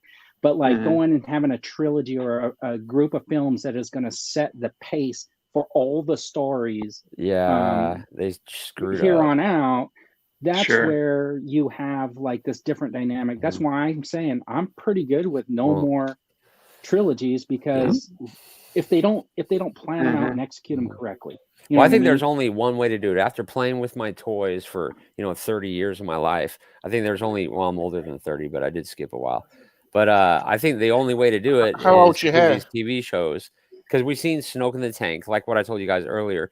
Grogu is going to be in that Jedi temple, like, and he's going to, Kylo Ren is going to kill Grogu somehow. It's the only way that they can make Luke. No. Well, how else are you? Everybody, he's gone the Mandalorian way. He's gone the Mandalorian way. He's with the Mando. He's gone the Mando way. He's in The Last Jedi. No, he's going to go back to, because Mando is going to die. I'll tell you, it's going to have. They're going to milk Mando for maybe 6 seasons. They're going to kill Mando off once all the buzz is gone. Grogu's going to reclaim Mandalore. Grogu's going to die. Luke's going to get pissed off, go on an island. They're going to bring Mara Jade in at some point. And Snoke, they might do that. They're building Snoke at the same time. And then it's going to connect all the movies together. And people are going to go, oh, that's why Luke was an idiot, because, he couldn't get over Grogu being killed. Grogu's never going to die. Disney's not going to kill Grogu. I'm talking 10, 15 years from now. It is going to happen. The road is already paved. They're not going to kill Chewbacca. They're not going to kill Grogu. They're not going to blow up the Falcon. Then why'd we see Snoke in The Mandalorian, at the end of season 2? Well, yeah, they're building that to connect with the sequel trilogy. Exactly. But Grogu doesn't have to die to connect that. Well, why else would Luke act like an idiot? That's the only excuse I'll take. Sean wants to kill youngling. No, I want an explanation of why Luke acted like he did. Why did Luke not want to train Rey? Why did he give up? And they'll flesh that out, Yeah, and it's because of Ben Solo. But I don't want to spend good time justifying the worst 3 movies I've ever seen in my life. Yeah, don't waste my energy justifying like the most ill-conceived, poorly written, poorly thought out 3 movies I've ever seen. They've got to connect it. That's the whole point. No, dude, it's not real. It's Imperial propaganda. I wish that's true, but they are not going to decanonize it until Kathleen Kennedy retires and moves on. Then when she's out of the picture, they're going to say, okay, now we can get rid of it. But right now, they wouldn't dare in her face say, listen, we're going to retcon. Kathleen Kennedy should have been launched out of a 10-foot tall slingshot out of a building into the ocean after that sequel trilogy. I don't want to kill Grogu, guys. I don't, but I want to explanation why Luke Skywalker acted like he did. They can keep Sean without Grogu dying. Sean wants Grogu dead. Listen, no, I don't. I've got it. Boycott his channel. Boycott his channel. He hates Grogu. Life-size Grogu.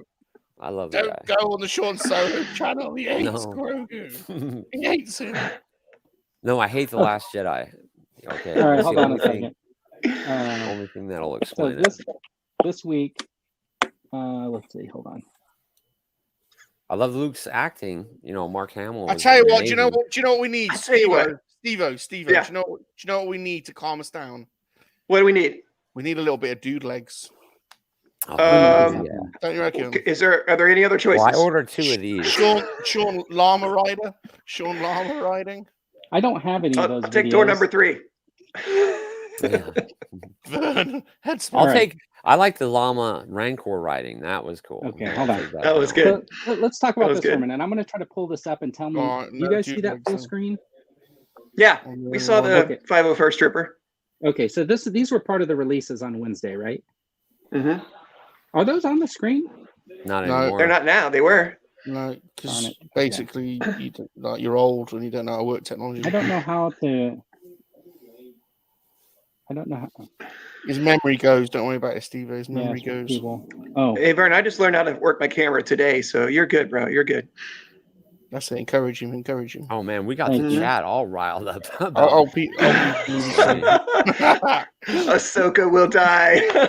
Left coast. People are just not. I'm trying to finish this subject. Quick. Okay, Sean, how dare you enter my membership? So these were the reveals right from Wednesday. And was this a good reveal for you guys? Yeah, I got two. It wasn't exciting. It was like cool. And because what did they really have for the vintage collection besides this? Oh, they had that mammoth. Did you see the leak? It is a HasLab. Well, it's supposed to be a HasLab. It says this is a crowd-funded project out in Australia. That'll be like. We'll get to that. So let's talk about I hear there's only one per box. The 501st Trooper is only one per case. So an army builder, you get one. Right. Is that Thanks, Hasbro. Yeah. Thanks, Hasbro. Yeah. Just one. Oh, that's ridiculous. Nobody's excited about that. What about these? You guys happy for these?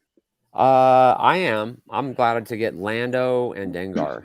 Yeah, I needed Dengar and Sidious. So I do like Sidious's cape, so I might buy another one if I see him on the pegs.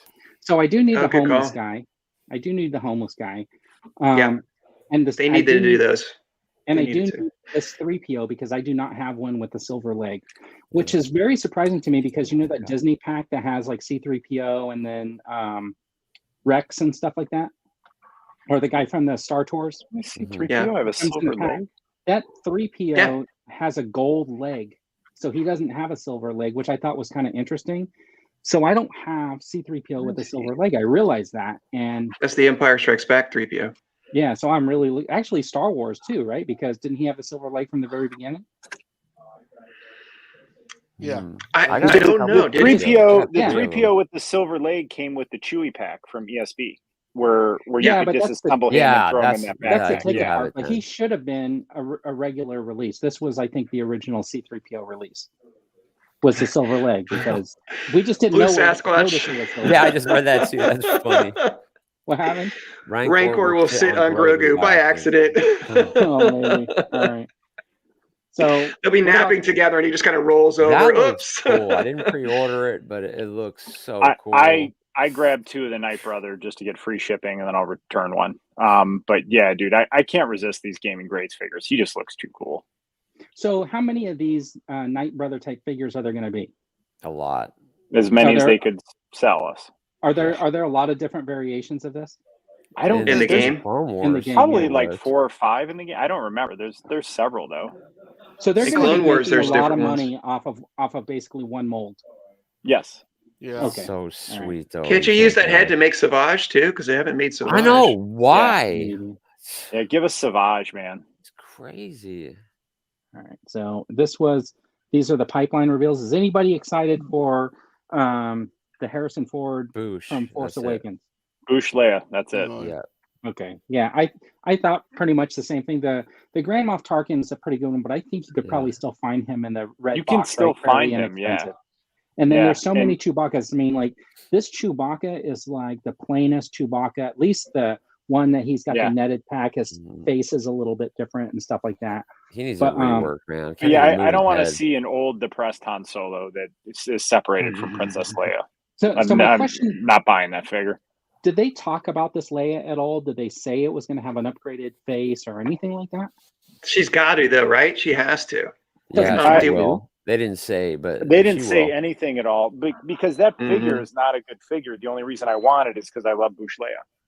Yeah, right. Because I have it and I never take the helmet on. Yeah, you wear the helmet, it doesn't matter. You just slightly rub her boobs a little bit. Never comes in. Helmet never comes off.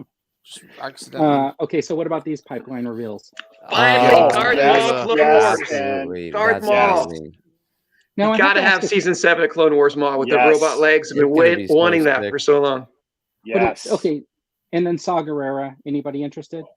Yeah, I love Rogue One. That's going to be an expensive deluxe figure. Oh, Saw Gerrera is going to be $57 at the end of the year when you pre-order it for 2024 this November. It'll be in a 2-pack with some other crappy thing, probably. So the picture they're using, I'm excited for Isla Secura too, man. Okay, sure. And you know, Vern's gonna touch your boobies. Oh, I have this question 3 now. or 4 times when he reviews. This is Hasbro throwing up a picture of Sakura, and I'm wondering, like, this is the picture they're going to use, and they're telling, and the rumor is they won't release the Hutslayer Leia. Yeah, I'm like, then maybe they should have used a more modest picture. I don't know.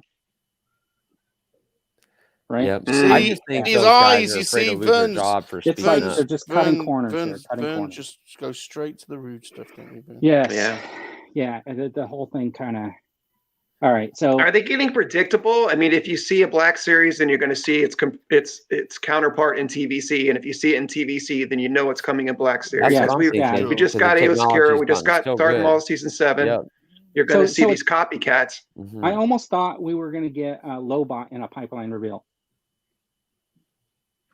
Didn't they do that already as a pipeline reveal? Yeah, last time, the last one they did. Oh, I missed it. It's already been shown. Yeah. All right, darn it. I didn't know they were already doing that. Yeah, I just feel like the Star Wars team. I feel like they hired people from like Procter and Gamble and Kraft and whatever, and they're like, "Here, you run Star Wars." Like, well, they said they're going to announce stuff every week. It did. Wasn't Patrick from Procter and Gamble, or was he from Johnson and Johnson? Yeah, but that's what I'm saying. Like, they're not like. Yeah, that's cool. Yeah. I didn't order any of them yet, though. I might have ordered 7 Dark Troopers. Yeah. All right. How cool! From different places. But you need flight stands for all of them. Well, just so you guys know, they're still up on Entertainment Earth, and if you use the Preternia put a code out, and you got $15 off $100. If you ordered 3 of them, it was $15 off. So like so that was a pretty good deal, getting $5 off each figure. So I ordered 3 from there. Yeah. So Steve's going to show us his custom one. Hey, how's your camera following you like that? That was trippy. Yeah, how'd your camera follow you, dude? What kind of voodoo? Oh yeah, it's got like a tracking thing that I can have it track me around. Yeah, it's called the Ozbot Tiny Cam. It's pretty cool. But that dark look at that. That Dark Trooper looks just like the Lego. Yeah, Lego, except for the helmet. Yeah, you just put a new helmet on, and he's got those same kind of just sort of joints and just sort of plating. Oh my gosh, dude, that is. You know what? I'm gonna buy a couple of those. I'm gonna 3D print new heads. Yeah. Yep. Totally the way to go. Oh man, good idea. I'll give you the tour. Look at that. Yeah, we like tours around here. We used to do tours all the time.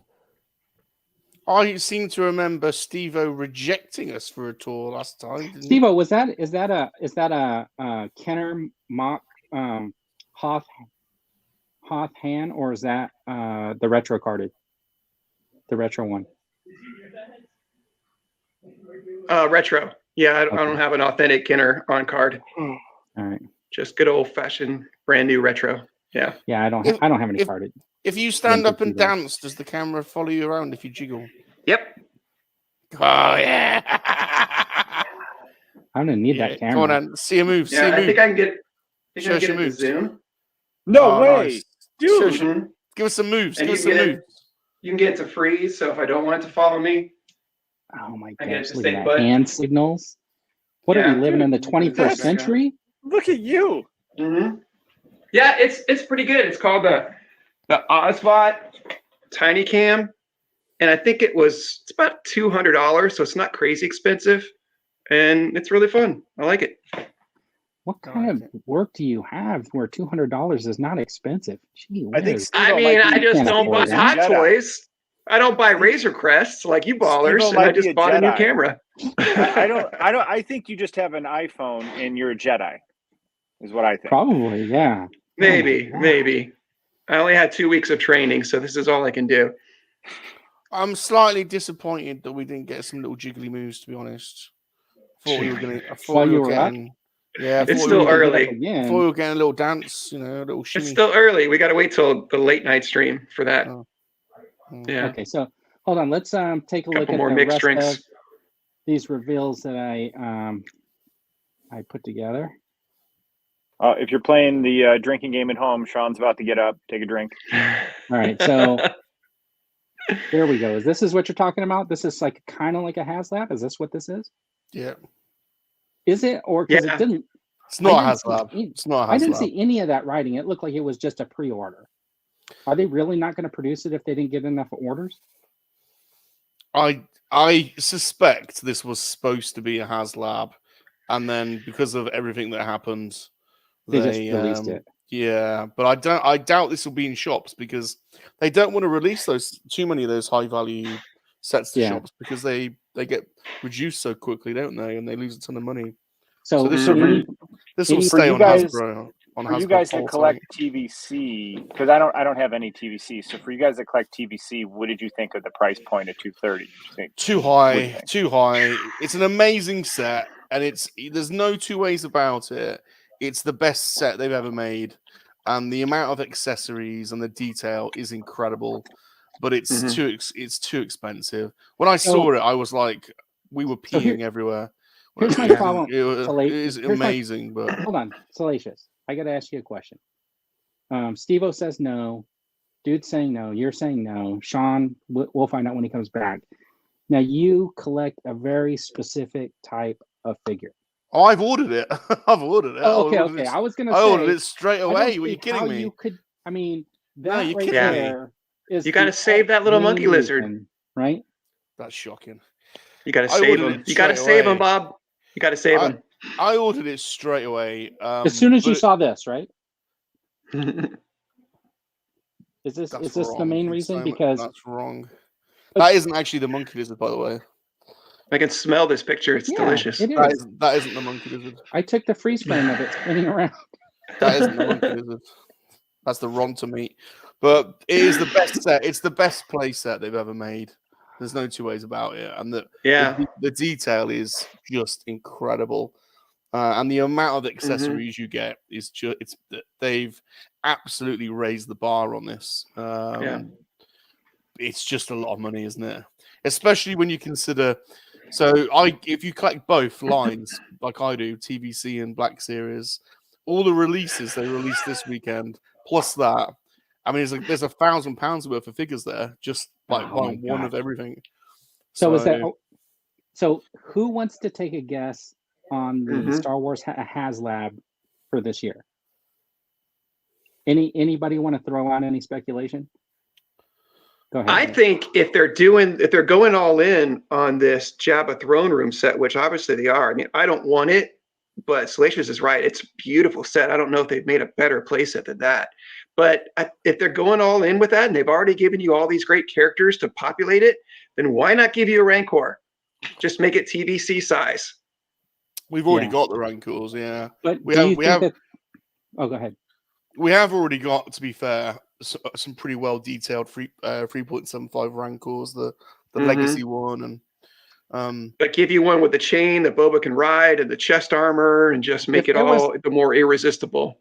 Fair enough. The articulation in the elbows and the knees need to be there. I thought about cutting this guy in certain parts and putting like joints on to see if I can make it more posable, but then I'm hesitant. Right. My prediction is they do a TVC Naboo Starfighter modified for Mando, and I don't collect I don't collect TVC, but like, man, seeing the Razor Quad, it makes you want the ships. But I know I have an addictive personality for things, and that if I bought that ship within the next 3 weeks, I would have like 20 TVC figures. You know what I mean? It would just it would spiral out of control. So but I think the Naboo Starfighter. Now, how big would that be if they did that in 6-inch scale, like a Naboo Starfighter? Yeah, because it's not that big of a ship. That's the 4-inch version, right? That's the Naboo Starfighter. It's the 4-inch version. So we could probably scale that up 150%. And my guess is they will try another Black Series HasLab. I think it's going to be the Naboo Starfighter for Mando. And then it will close days before the last episode of season 3 of The Mandalorian, where they blow the ship up. What? They're not blowing this one up, baby. This one lives forever. So it amazes me how much it amazes. Do you have a 4-inch figure? That ship, I love it. I've always loved it. Steve, do you have a 4-inch figure you can put next to that? And then do you have a 6-inch 375? Yes. Vern always rounds up. No, I just want you to see how big the figure is compared to like the ship, because that ship is designed for the 3 and 3 7.5-inch, right? So that's what that's paired for. So if you had a 6-inch figure, just imagine the scale. That thing goes maybe a quarter of the length.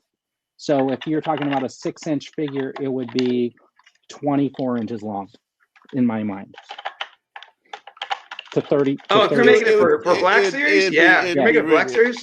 It's going to be a big boy. Yeah. It would be too big. It'd be prohibitive, probably. It's fair. And the problem with the Black Series... No, you'd have to do TVC. Is the tail, because the Enfys Nest scooter has that really long front end, and to me it's just a pain in the butt. Yeah. What amazes me about these, because I love that shit, but is how much they've gone up now on eBay. Yeah. I ordered this right when Chapter 5 aired. I ordered this that morning on eBay. The guy wanted 75. I made an offer for 60. He said, "Yeah." Oh, you didn't. You did not. Yeah. You did not. Yeah, he did. I got it for 60, and then by that night I checked eBay and they were 200. So I definitely got it at the right time. I am not kidding you, but I have got a bin full of those in my lockup, because those Phantom Menace vehicles were like going. Yeah, there you go. I got the box. They were like going for like, no one wanted them like 10 years. Oh, I know. See that the thing day in before Japan that they guy were did? like 20. Sure. Yeah. The day before they were cheap as heck. Yeah, he just totally knocked that out of the park. Oh, and Matt on Universal Collectors coming out with a video where he mods it all. Yeah. So I've got the Royal Naboo ship as well. The big one. You got the big one? Yeah. That will do you think they'll go back to that? The thing is, that is awesome. It's a great ship. It's massive. Yeah. It's one of the biggest ships they've made. But it's sounds even more expensive. Oh my gosh, Darth Mazza. Don't do it.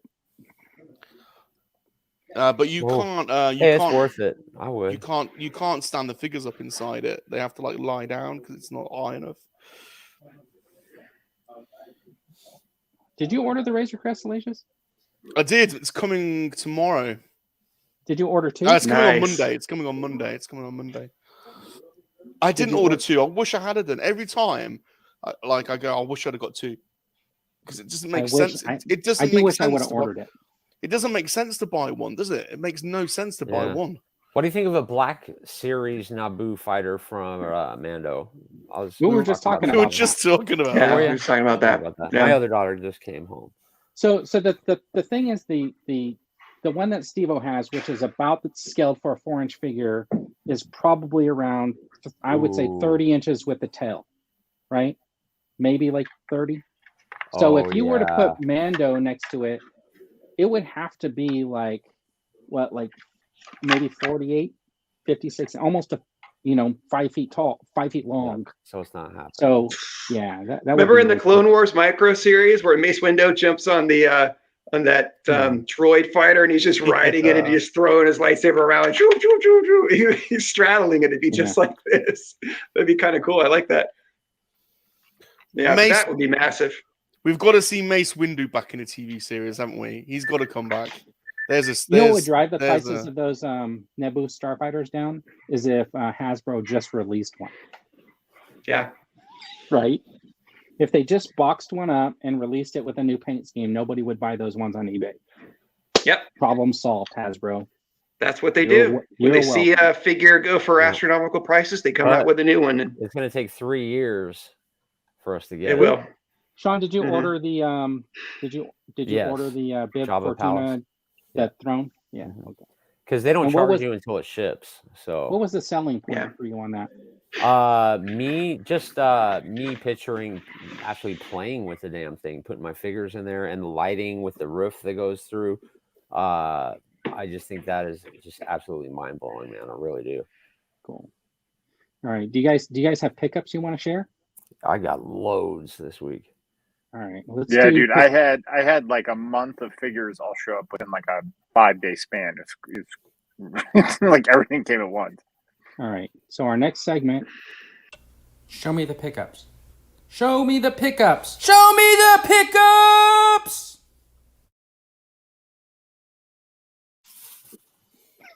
Okay, who wants to go first? 90s goodness right there. Since Sean has so many, he can go first. All right, he's done. Hey, what's up, John? Super awesome geek shows in the house. Yes. Yeah, John. I won't repeat the school has panels that are off the Yeah, it would have to be a new sculpt. There's a lot of different pieces going on. It's got a whole nother engine on the back here that's not in this one. The guns are a little bit different. Of course, it's got the overhead engine compartment. So there's a lot more going on than just this. Do you have any pickups, Steve, you want to share? Me? Yeah. You want to play dude's game of what's in the box? Yeah, dude, let's play what's in the box. This just showed up today. I was going to have like a sad pickup story with basically nothing for show and tell, but I got something good here.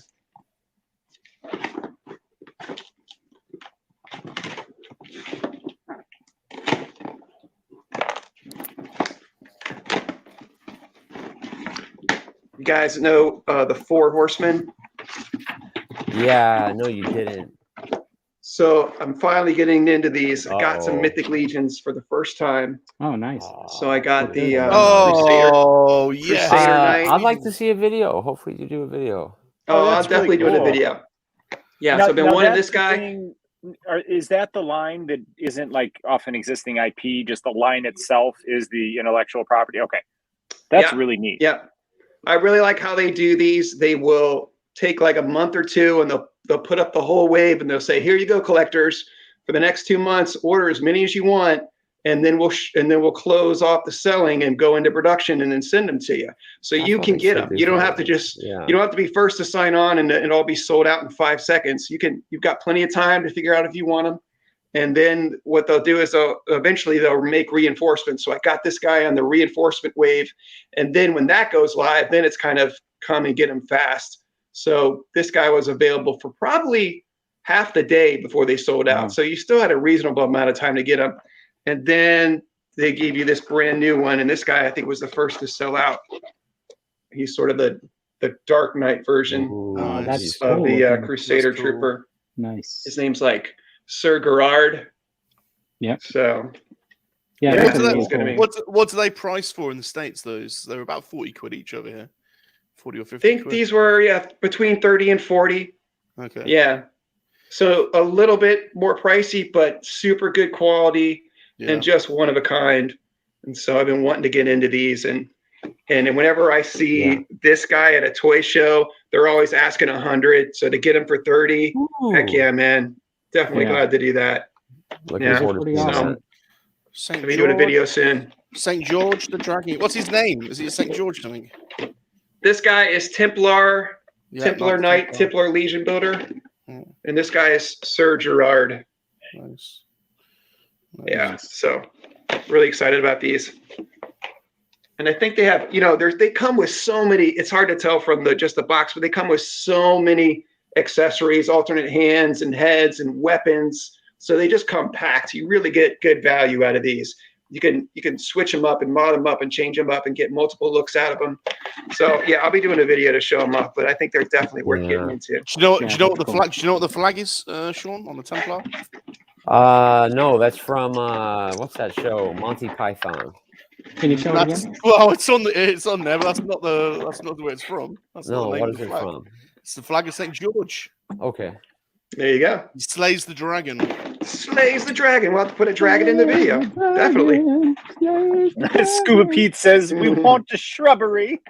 And I got another one of these. I kind of did another one. Let me get it. I broke my rule of collecting where I always say be patient and be persistent and participate in the community. So I wasn't patient with this. I got him from Dorkside and he wasn't supposed to come out till June. But once I saw that a bunch of people were getting them, I got really antsy and I didn't want to wait till June. So I went on eBay and I ordered 3 more because I decided I didn't want 1, I wanted 2, and why not order 1 to give away to a friend? So I ordered 3 more and they showed up 3 days later But before they showed up, Dorkside, that was supposed to send in June, ended up sending this one. So I'm going to do a giveaway on my channel pretty soon. I'm going to give away this bat. So subscribe to Collecting Star Wars and get a bat, baby. Yeah. Awesome. Hey, you can just do a pre-recorded. I would say subscribe to Collecting Star Wars regardless, because because it's an awesome channel with an awesome human. Oh, I've never been called an awesome human. Thanks, dude. Right back at you, bro. Thank you so much. But as a side perk, then also get entered for a cool reward. It's just a bonus, yeah. It is, man. Yep. Subscribe, because Steve-O's good people. Yep. And you get to see Thanks, guys. A scrolling camera. All right, who wants to go next?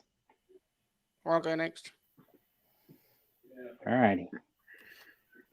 Bob. Okay. I don't think it's been a while, so I don't think I've showed you. I don't think we've spoken about this yet. So this is, move the camera. This is quite special. Have you seen this before, Blue? No, what's that? So this is the Kickstarter Vintage Collection Archive Edition book that they've just shipped. Ooh, that's nice. I love 6-inch, but honestly, 3.75 is the heritage line, and there's some great vintage collection, some great vintage books, but there's never. And Steve Stan Sweet has written some really cool books, but this is an attempt to archive the vintage collection up till now. So this book is absolutely insane. Cool poster in the style of like an old vintage collection poster. An old Kenner poster. Yeah. Oh, that's great. Somebody had fun that day. Yeah, there's a lot of no doubt.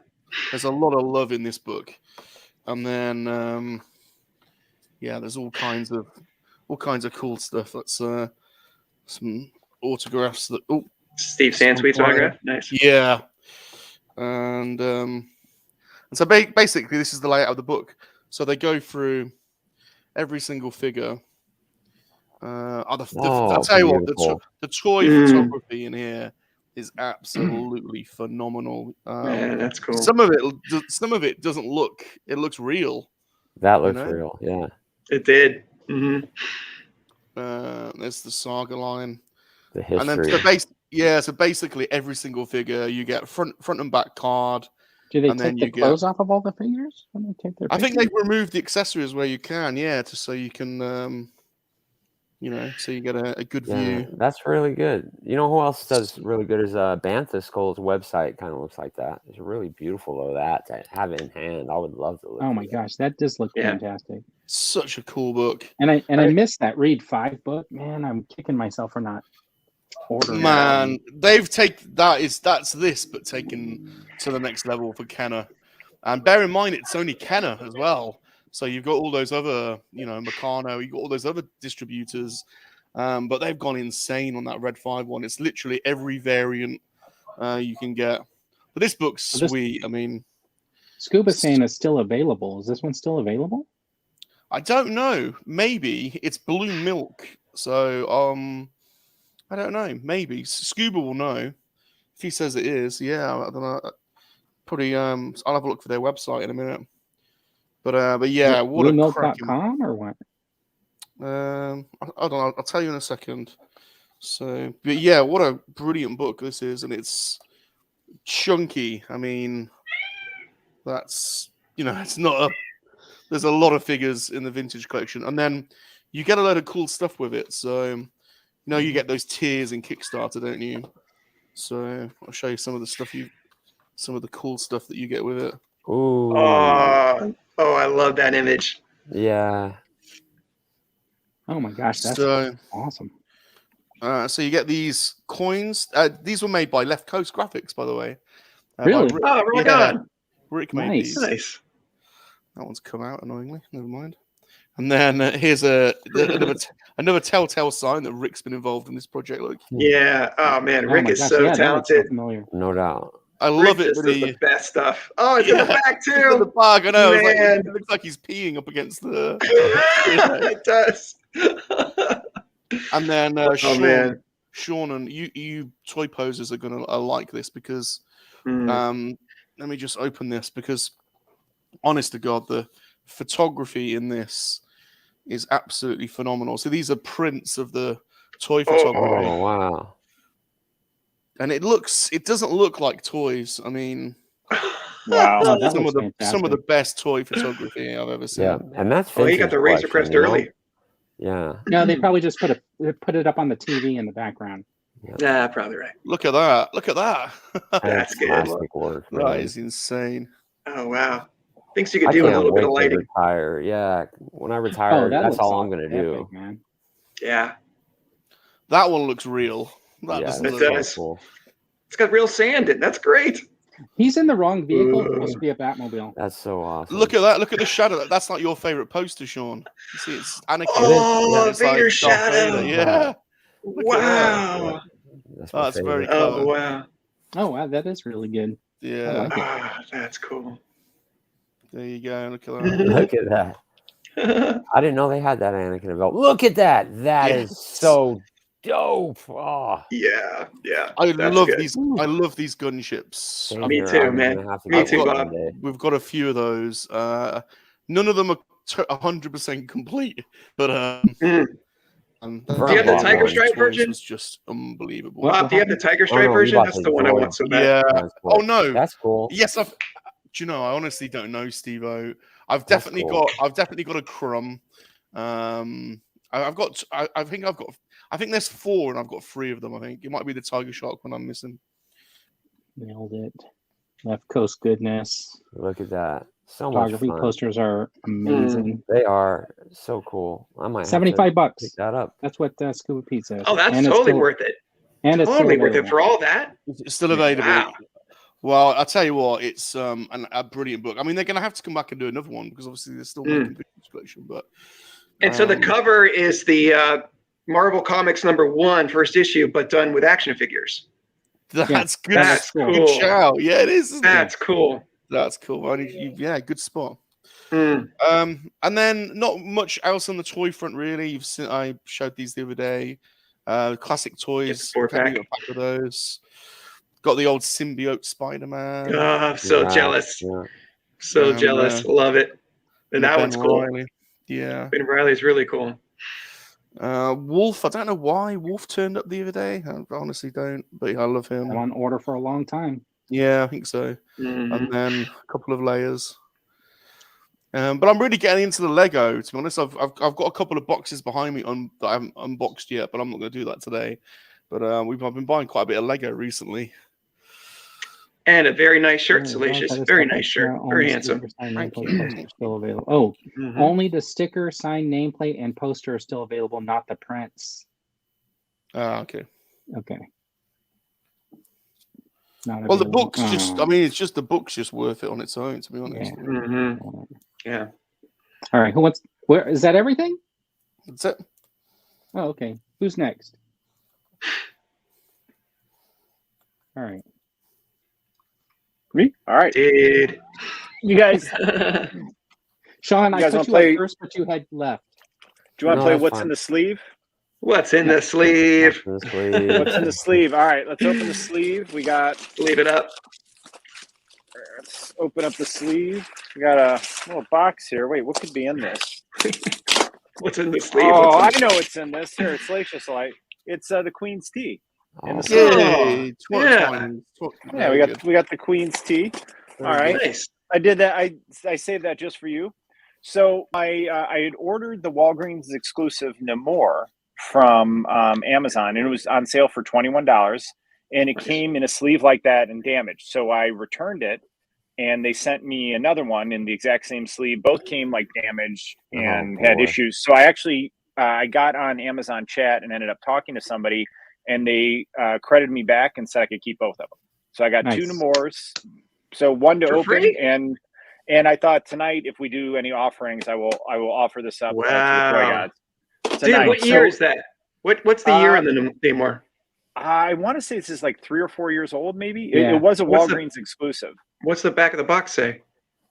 So the back of the box has the other figures from the wave. Yeah, but it was an exclusive. Look at the Red Guardian there. Yep, this is a pretty good wave, man. Actually, if you look at it, it's a really good wave. So we got that. All stars. We got doubles. My doubles came in of these two. So I buy one of each on these because I want to open them, but then I also got to have them for the wall. So I got my doubles came in. Now, hold on. John says, "What planet are you from?" It's Namor, not Namor. And that's his formal name, Namor. Yeah, whatever. I just got to make this comment, John. The dude spent 3 weeks learning how to say Shang-Chi before making his video, so I'm going to go with his pronunciation today. Yeah. Either way, I got a Chicago accent. It comes out. We do have the Mark 1 Armored Spidey. So I only have one of these. This one came in good condition, so this is for the wall. When I get the other one, I shall open it up. And I blame Josh Wallen, Captain America, for that because I only bought one for the wall, and then I saw his review, and I was like, oh, now I got to get one to open. We got this lovely lady, Archive Leia. So we already had the other Archive Leia, but it is technically my daughter's, and it's on loan. So I wanted one for myself, but I also wanted the upgraded head sculpt. So we did that. Yep. And then we got a few other things. Let me grab. So my daughter and I were driving, practicing her driving day. So we ran to Target for a few things, and I found literally this is the first figure in about 6 months I found in a store. We got America Chavez. Nice. Yeah, I today, but I left her there on the pegs. So what's interesting is the dude was stocking the shelves, and there was 2 cases of these out on the shelves. And I'm like, hey, did you get any more from this wave? I'm looking for Strange. And he goes, dude, these are the only figures I've gotten that are new in like over a month. And he said, we got 2 cases of her, and that was it. And I grabbed one. I'm like, got one. Then I took it. So I actually have everyone in this wave, but this Doctor Strange. I have everyone in the wave but him. So I'm pretty stoked. Speaking of the wave, we have Sleepwalker. Yeah, I saw him today too. Yeah. Super cool figure. And then we have Baron Mordo or Master Mordo. He looks cool. Yeah. His face his face is a little uncanny valley there, but the body sculpt looks really, really cool. He looks deranged. We have Despair, who also looks really cool, dude. Look at that mouth. Wow, that's creepy. They honestly nailed this whole wave, man. I'm stoked. Translucent Strange with Aladdin's lamp. Yeah, he looks cool. Now, why is he translucent? Astral form. Okay, gotcha. Yeah, so I really feel like they've upped their game with the translucent figures. And then we have the Sorcerer Supreme. Yeah. Long too. And I love, even though that this is a reuse of the effects, I love when the effects are part of the hands instead of the cheap things that like fall off and don't stay on. So, so all I need is Strange now to complete the wave, but I have all the figures to do the Build-A-Figure now because that Strange doesn't have a Build-A-Figure. And then the dude got really lucky on Amazon. We got the prototype Boba Fett for 30 in the blue box. But this thing we got for $25 off Amazon. 25? What? Oh, that's nice, dude. Oh, that is snap. That's awesome. Yeah, you gotta open that. You gotta open that, dude. You gotta open that. You don't want to play with that motorcycle? Come on. I want to. Figures look so good on motorcycles. I know, dude, and I kind of just want to do it to make a Star Wars motorcycle gang to make Vern angry. But there you go. I don't know, man. I bought it for $25. I'm like, I'm gonna open it, and then I get it, and I'm like, ooh, I don't know if I can. I maybe someday. I'm so far behind on opening stuff. And then the surprise of the week, I didn't even know that this shipped, but we have His Greatness, Obi-Wan. Oh, that's a good figure, man. Just in time. Yeah, the upgraded head sculpt. I didn't have this one. Really good. Yeah. Yeah, man, I didn't have this figure, and I didn't even get a shipping notification. I had 4 things show up on Thursday, and without a shipping notification, I just got a thing that they were delivered, and this was one of them. So I'm super stoked. The will of the Force. It was the will of the Force, and then hang on, let me grab these last 3. So these are from the Super Awesome Geek Show auction from a couple weeks ago. So we have Weapon X. Oh, that's cool. Nice. Yeah, dude. You guys know. And that triggered you shopping for more. I seen this week. JT. Hey, JT. I definitely. What's up, guys? But look how cool that is that you get that background piece too with the chamber, and he comes with 2 head sculpts. You get to plug in all those little ports. Yeah, I think all the ports do plug in. Oh, that's crazy. That's cool. But look at you get the 2 head sculpts, but they're totally gonna pose them with the helmet. So you're gonna get Batman out now, and I'm gonna go. Oh, I wish I'd have bloody. Have you got it out? You got it out of the box. First up, we got Joker. Have you taken them out, dude? Have you taken them out? Yeah, so they got a little jostled in shipping, so you can't really. Everything's kind of jostled up, but yeah, I am going to open these for sure. These are my first Play Arts figures, so I'm definitely opening both of them. And then we got the Dark Knight himself. The box is so nice too. Oh, let me see that figure itself. It's collector friendly, right? No, you could open them and put them back. Yes, you can. You can, totally but collector friendly. You can't see him. He's in the back, and I haven't opened. Like it all fell show apart. Me the picture somehow. again. Is that the cover picture? Asylum one? Arkham? No, this is Dark Knight. Oh, okay. Oh, yeah. Number 1. Nice. So I have don't the have Arkham Asylum. So yeah, I'm pretty stoked to open these, man, and I'm going to do a video on them. And this I totally plan on opening, but now that I have it, I don't know if I can. But I'm super stoked to have this one. And then this week, I did not order any of the Legends wave. I skipped on half of the Black Series stuff, and I ordered my first 230 figures. And I got the Hulkbuster and then Iron Man Mark 43. So I'm pretty stoked. And each of those I got $15 off because of that Preternia coupon for Entertainment Earth. So I ordered I ordered 3 separate orders from Entertainment Earth this week. All had free shipping, and all were $15 off. So I saved $45 total, which pays for 1 Black Series figure now. So are those pre-orders, or are they ready to ship, ready to go? So some places have them ready to ship, but those are restocking orders there because I think those have been out for like a year.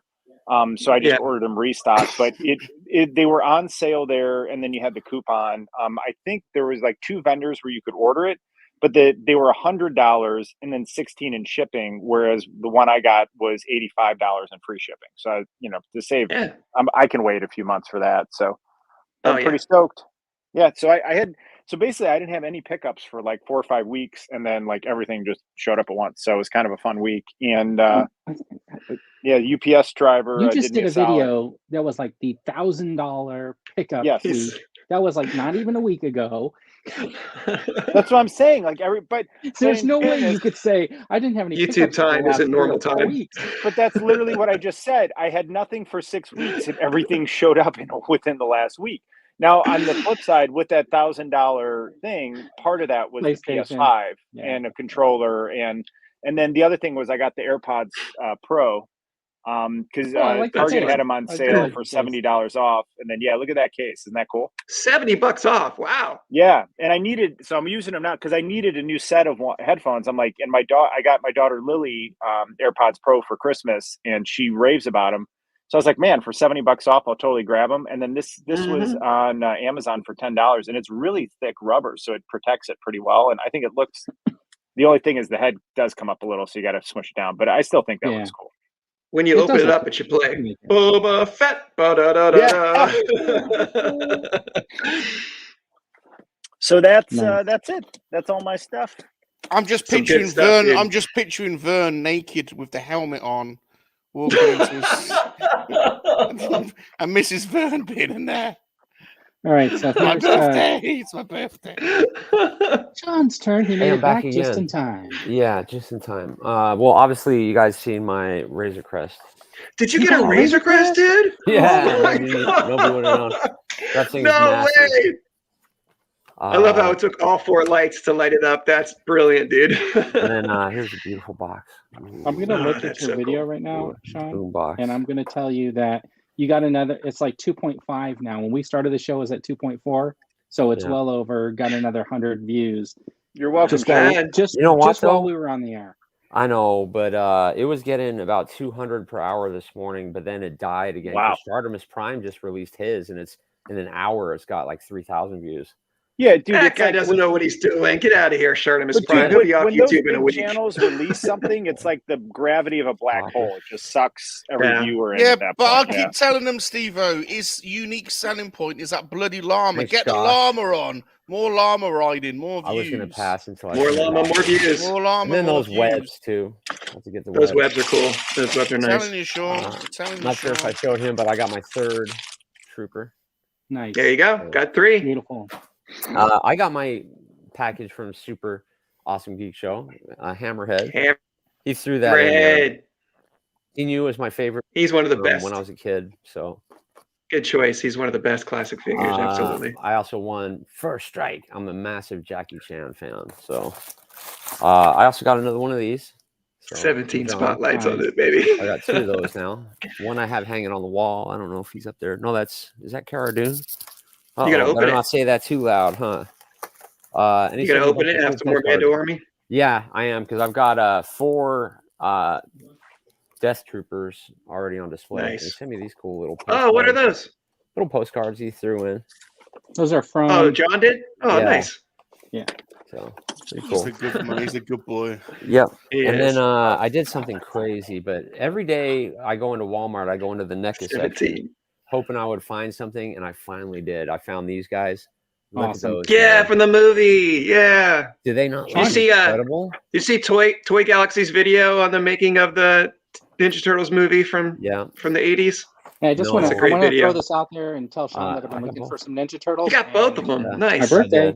And then the worst part, right? My wife went bonkers because this was like $125, and then the next day, that's reasonable. Yeah, that's not bad. Day. Oh boy. Oh no. Oh, the whole crew in disguise. Yeah, the turtles in disguise. Yeah. And this was. But that's more the animated version. Yeah, those are fun though. But I called her. I was like, "Honey, can I do it?" And she said, "Yeah." So she was cool. She is cool. And then I decided, screw it. Does she cut the crust off your pizza for you too? No. But this was $11.99, man. If you have a Target, $11. 11? Wow. So I just got the Origins for 10. Yep. Wow. 11. I also, if you guys got a PlayStation 4, I traded it in at GameStop and got $230, and I got me a Nintendo Switch for my kid. Wow, nice, dude. PS4 was $230 for my old PS4, man. The 1,000 gig. It's not a Pro. Just insanity. But this Super Awesome Geek Show said he drew those. He drew those postcards. Drew the postcards. Those are nice, dude. But I got the Muddy Mando. How did but you if you get look, it already? Gee whiz. That's the one that's the one that Vern is. wants. That's the one that Vern wants. Yeah, I only got one. It's sold out, so fast. And my birthday just passed. I do know. Vern, you could take this one and dip it in some mud and you're good to go. I don't know why you want to pay mud. I'm a big fan of Vern really wanted that one. Vern really wanted that to go with my, I haven't done that Scarecrow. That's cool. Yeah. He's an old one. I wait for that Merman to come out. I keep saying I won't get G.I. Joe, but I saw this dude. Had to pick him up. Oh, you found the alley. You found him in a store. It was on an end cap, just laying there. No way. And stuff. Yeah, just somebody. Wow, dude, good find. So that was really cool. And let me see. Oh, and I opened one of these and did a review. The little Mando spiders. Vern got those. Those are cool as hell. Pretty cool. But yeah, that's it, man. The biggest thing was the Razor Crest. That thing was awesome. So that's always going to be the biggest thing. Yeah, I think that's it, guys. I did well though. I did really good. You did great. Pretty good. And I did. Where are you going to end up displaying the Razor Crest? Where are you going to end up putting it? I don't know yet. I think I'm going to put it like. See, I have 3 shelves over there full of figures. Mm-hmm. I think I'm going to put it on the floor in that pile of loot down there, on top of the box. What? And I'll hide behind it. You know how you have this corner of shame, dude? Behind it, I'll have like all my figures I haven't opened yet. Can I give you some? It might fit up there. Can I give you? I have a Falcon up on the top. See it way up there. This is what I recommend you do, Sean. That shelf that you have over the back of your head, you just put up a bigger shelf and put it there. Do that and put it there. I don't think you guys understand, man. Because look, that's the size of my desk, and this. No, that's why I'm saying you got to put a bigger shelf. Hold on, let me just. The shelf would have to be 18 inches. 25 inches. No, only to the bottom. Oh yeah, to the base edge of the base.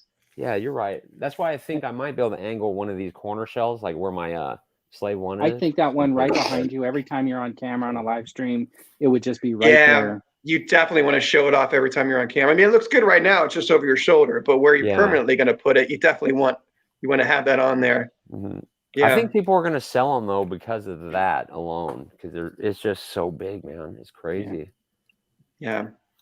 I am willing to trade that Viper. Somebody's saying, Brick something saying just suspend it from the ceiling above the shelf. Wouldn't that be cool? It's 16 pounds though. Nobody wants you to put it on the floor. Wow, it's 16 pounds. Holy cow. Yeah. G-Force will trade you a bat for the Alley Viper. Yeah. I don't like the bat for some reason that much. What? That bat is so cool. It's got all those interchangeable arms and weapons. Like a Voltron. And can you believe that? My $350 Voltron leg broke off. You can put it on top of a DTOF. Oh, no way. Yeah. What happened? Did you drop it? I was trying to pose it, put his leg back, and it just snapped off. It just snapped on you? He was doing weird sex posing again. That's not cool. For that much money? I know. Sean, and it sold out where I got it.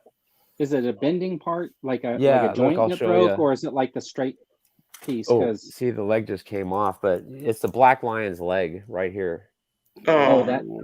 Yeah. Is that sheared? Is that literally sheared metal? No, that's a ratchet because it's supposed to ratchet. Okay. And it just came out of the ratchet. So, but it's can you reconstruct the peg? No. I don't know. That's the thing. If I had, you can. Yes, you can. The other side of it. Oh, you could totally reconstruct. Oh, you can do it. You can sort that out. It's not tried, I thought you'd snapped it. I thought you said you'd snapped it. No, it's not snapped. But if I glue it, it's not going to. Get Cap Cave to 3D print it for you. Right, dude? Cool. Cap Cave will 3D print it. 3D Cap Caves. Yeah. Yeah, I was thinking of laying the box. Problem solved. I know people were talking about the Razor Crest, but just laying this on the ground with the Razor Crest on top of it. Nope. No, you want to display that too. You need to get a consultant with Only One Kenobi and get your act in order. Take this because I live in the desert. You really don't have a good place to display it. I have a shelf right up there. Vern will help you out. Everything from that shelf. I recommend you do. I think, to be honest, it's crying out. It's crying out for you to do a couple of. Scuba says you're delirious. Yeah. You need to do a couple of sessions on the Dude's channel, watching him set up his DTOFs because. So I think next week he'll show you how to do it. Do a live stream of you putting up a shelf, and then that'd be a lot of fun. And we'll all sit around talking while you we'll all sit around and watch. Cursing and we'll judge you and critique you and ask where the llama is, and you'll get it done after 3 hours. Yeah. Put the shelf there. Now stick this Razor Crest on the shelf. Stick it on the shelf. That's stick it on. And now let go and see if the shelf will hold it.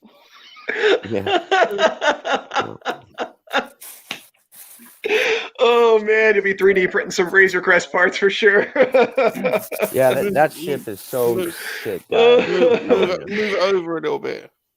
So those pins that Left Coast does. There's a card back that comes with it, right? The little card backs. Yeah. Mm-hmm. I'm thinking about looking for the little card backs. Prototype. Because that case you got where you got your little vintage figures and it's got the little color coding behind it. Display, Steve-O, the display case, and then I got mine. I wasn't listening. What? You know how you got the little box? Okay. Yeah, I got it. I had put my Yoda card behind my Yoda, and I started thinking, man, if I had one of these little cards for all of my vintage figures, wouldn't it be cool to have them in there, like behind all of the figures? Instead of having the little color coded, I could have like a little card back. I thought that would be really cool. So all you can do is how to convince him to manufacture little card You can backs. buy them off Etsy. You can get just the colored backdrops off Etsy. I don't want the colored backdrop. I want it to look like the card for the figure. But and they're colored. Each figure's got its own color, hasn't it? Yeah, but I want the picture of these have they look like the cards, and then they have like a drawn picture of the figure. which I think adds to it. Yeah, and I think that would look really, really cool. And I'm showing you here on my camera. I zoomed in. You can see I'm missing the vinyl cape Jawa. So if anybody wants to send me a vinyl cape Jawa to help me out, much appreciated. That'd be great. I have a 6-inch vinyl cape Jawa. The 6-inch one? I think it'd be too big for the case, though. Yeah. See, because there's a 6-inch biker scout, and he doesn't fit, so he has to hang outside. Well, he could do. He can sit down in there. Yeah, it's not the same. No. Yeah. Just whatever 6-inch. I mean, whatever classic Kenner vinyl cape Jawa you got laying around the house, just give it to me. I think you're gonna have to settle. You don't want it. You don't want it. Yeah. So, would you be willing to take a repro vinyl cape? I mean, I don't have that much of a problem with repro in general. But for this case, I'm trying to keep it all authentic. I'm just trying to collect the original 12 authentic. Because I thought about that Ben Kenobi that came out, he had the vinyl cape. It's exactly the same color, and you could actually cut that down for a bunch of Jawas. You said that in your video, and I was thinking, he's not wrong. You can get a lot of Jawas out of that cape, that's for sure. That's faux show. Yeah. Dude's reading the internet. Are you reading the chat? Am I missing anything? Reading the chat. Okay, yeah. Let's see. There are good. Anybody volunteering a vinyl cape Jawa in the chat? No, we just gotta be patient. That's all. Brandon is volunteering me to solder one for you. Solder one? Yes. Yeah, he's gonna fix the joint in your Voltron for you. There you go. You can solder that sucker. So just send it off to the dude. He's gonna solder you a new joint. Yeah, the dude. Yeah, there's no soldering or plasma knives here or anything like that. Plasma knives. I did a Thundercat. I bet Entertainment Earth would replace it, which is a bummer. I wonder if I bought a new one from Big Bad Toy Store because they have it in stock and then returned this one. But that's dirty, huh? Yeah, that's dirty. That's bad karma. See you, Brick something. Oh, was he leaving? He was leaving, right? Night. Yeah. Hey, see you later, man. Have a good night. Unless he's just saying that it is night, in which case he's right. It's night, but it is night or morning, depending on which country you're in. Yeah. Depending on which country. I think Manny's enjoying. What time is it over there, Bob? Later. Salacious, what time? Salacious, what time is it, Salacious? Oh, sorry, I was just trying to lick the dude's ear. Oh yeah, yeah. It's ear licking time. If only someone. I'm gonna lick that iPod Pro. Come closer. Come closer. That's what I'm saying. Closer. Come closer, dude. Just a little bit over here. I'll make you feel better. It's the wrong way. You know you want it. You know you want it. Come over here to little Salacious. Come on. Come over. I want you to look. I got my AirPod in here. Yeah. Switch size, Salacious, quick. Okay.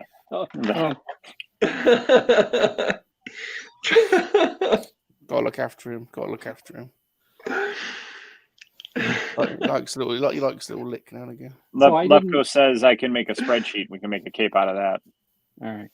Oh yeah. There's nothing a spreadsheet can't do, right, dude? Nothing. Nothing.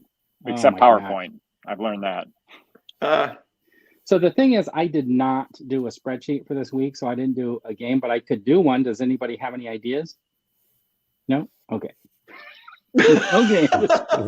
No. Oh man. What else is going on? I mean, is anybody watching anything else since the Book of Boba Fett ended?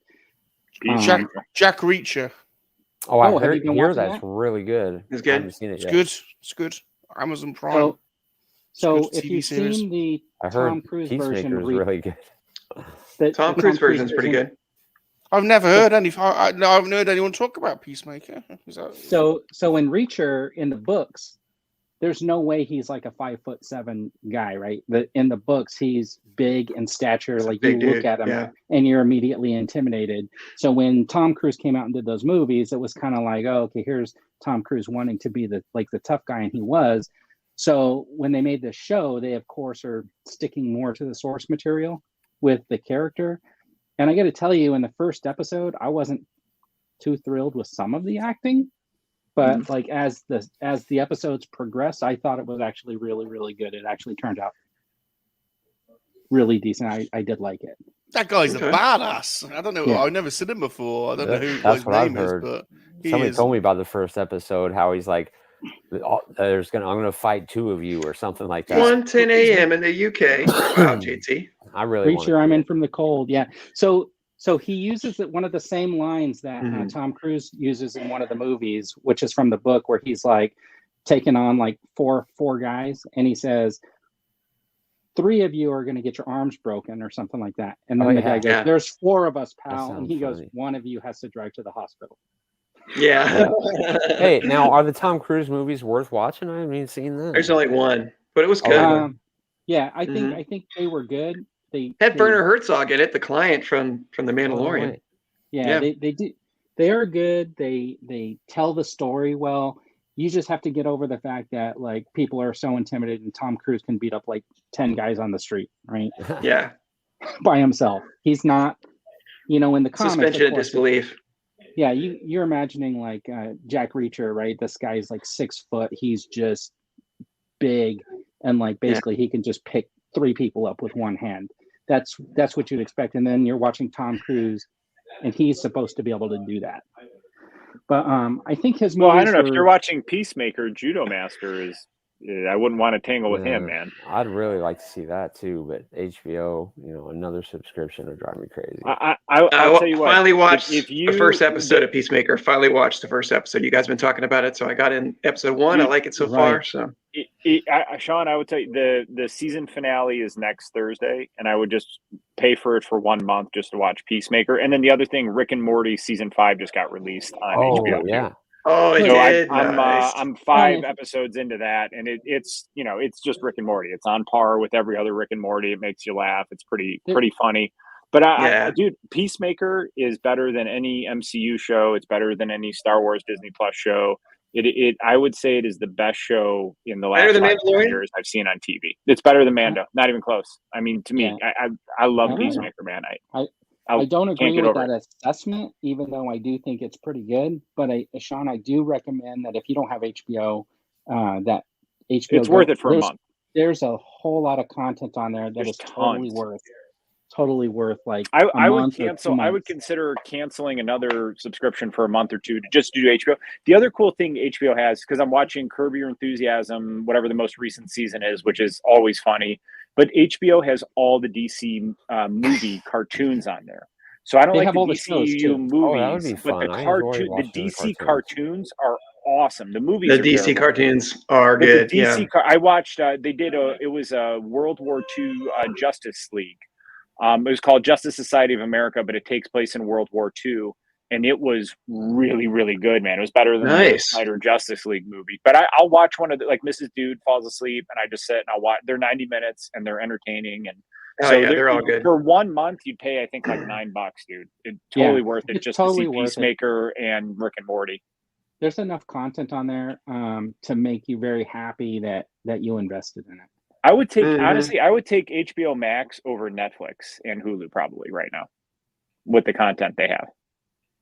And HBO gets all the Warner Brothers stuff right directly to the streaming, so you don't even have to go to the theater to watch the Matrix. Dune was on there, Matrix was on there for a month. Yeah, I think Batman might be the only one that's not the new Batman. Yeah, Batman, I don't think is, but in the Matrix, they could have just kept that off. Yeah, I would have been better off without watching that.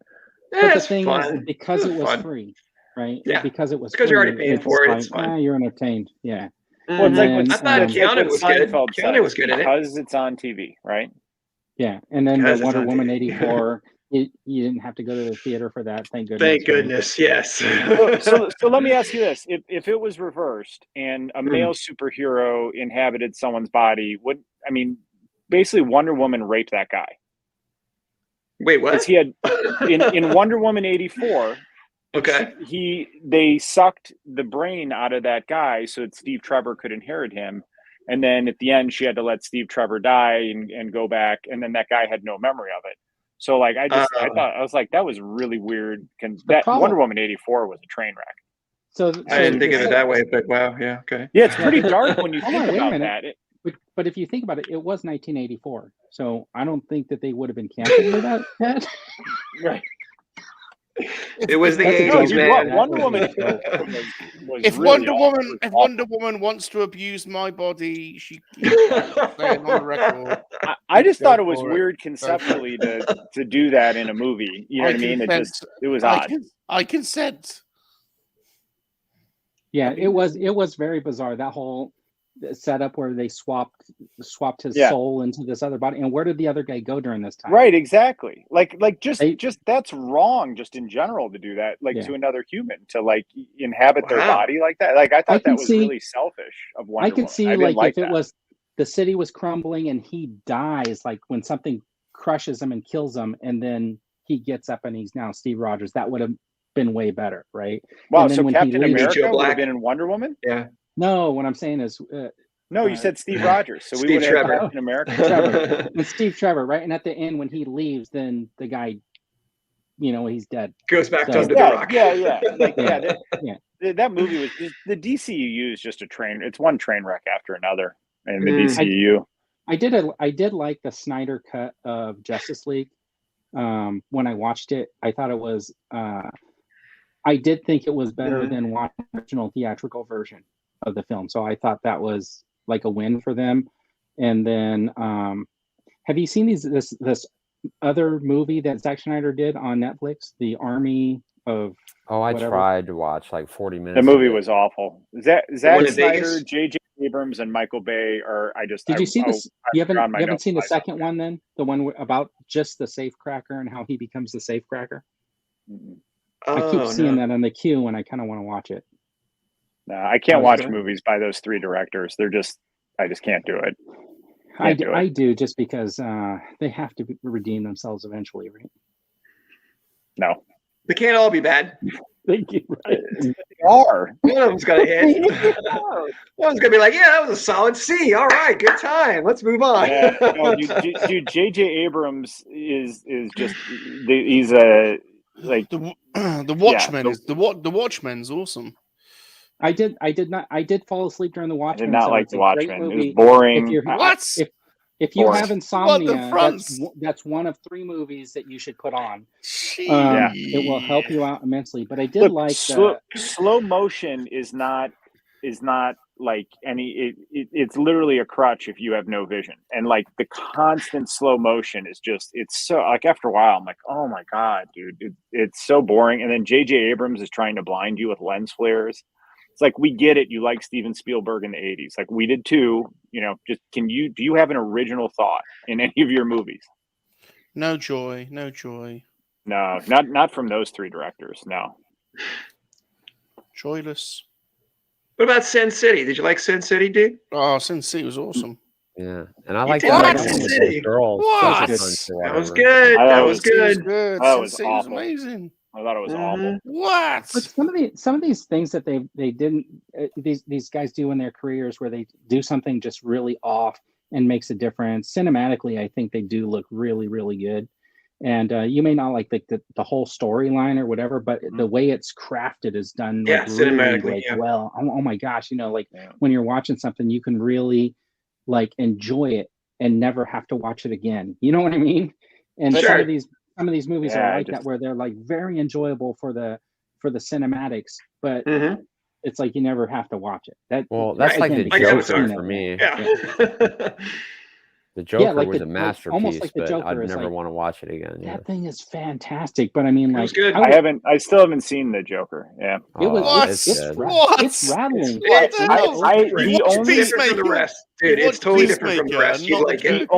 The only good for me, the only good DCEU movie, like the only one that's above a D is the original Wonder Woman. I thought that was a solid B. It was a good movie.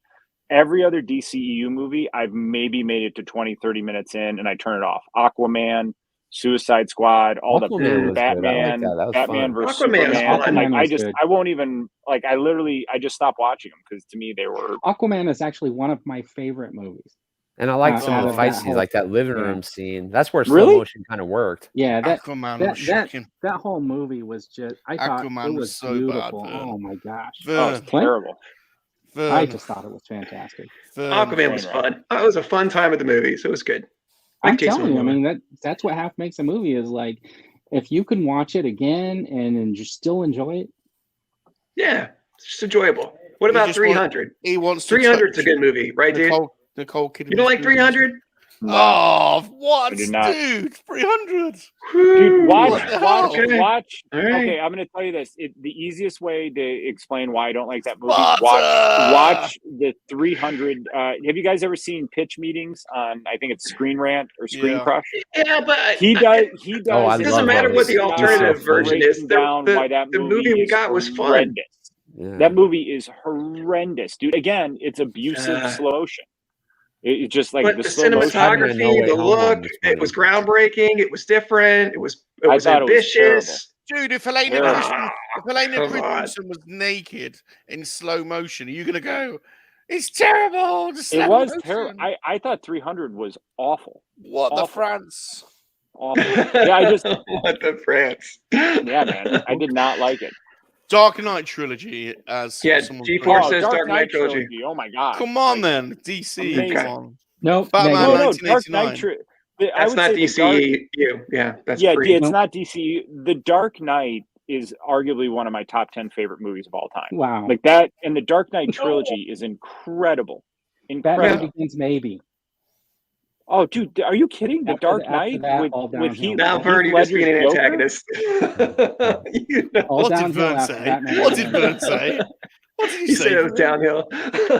I'll tell you what. I even like. There's no BBS. The first two Michael Keaton Batmans were awesome. I even liked Val Kilmer Batman.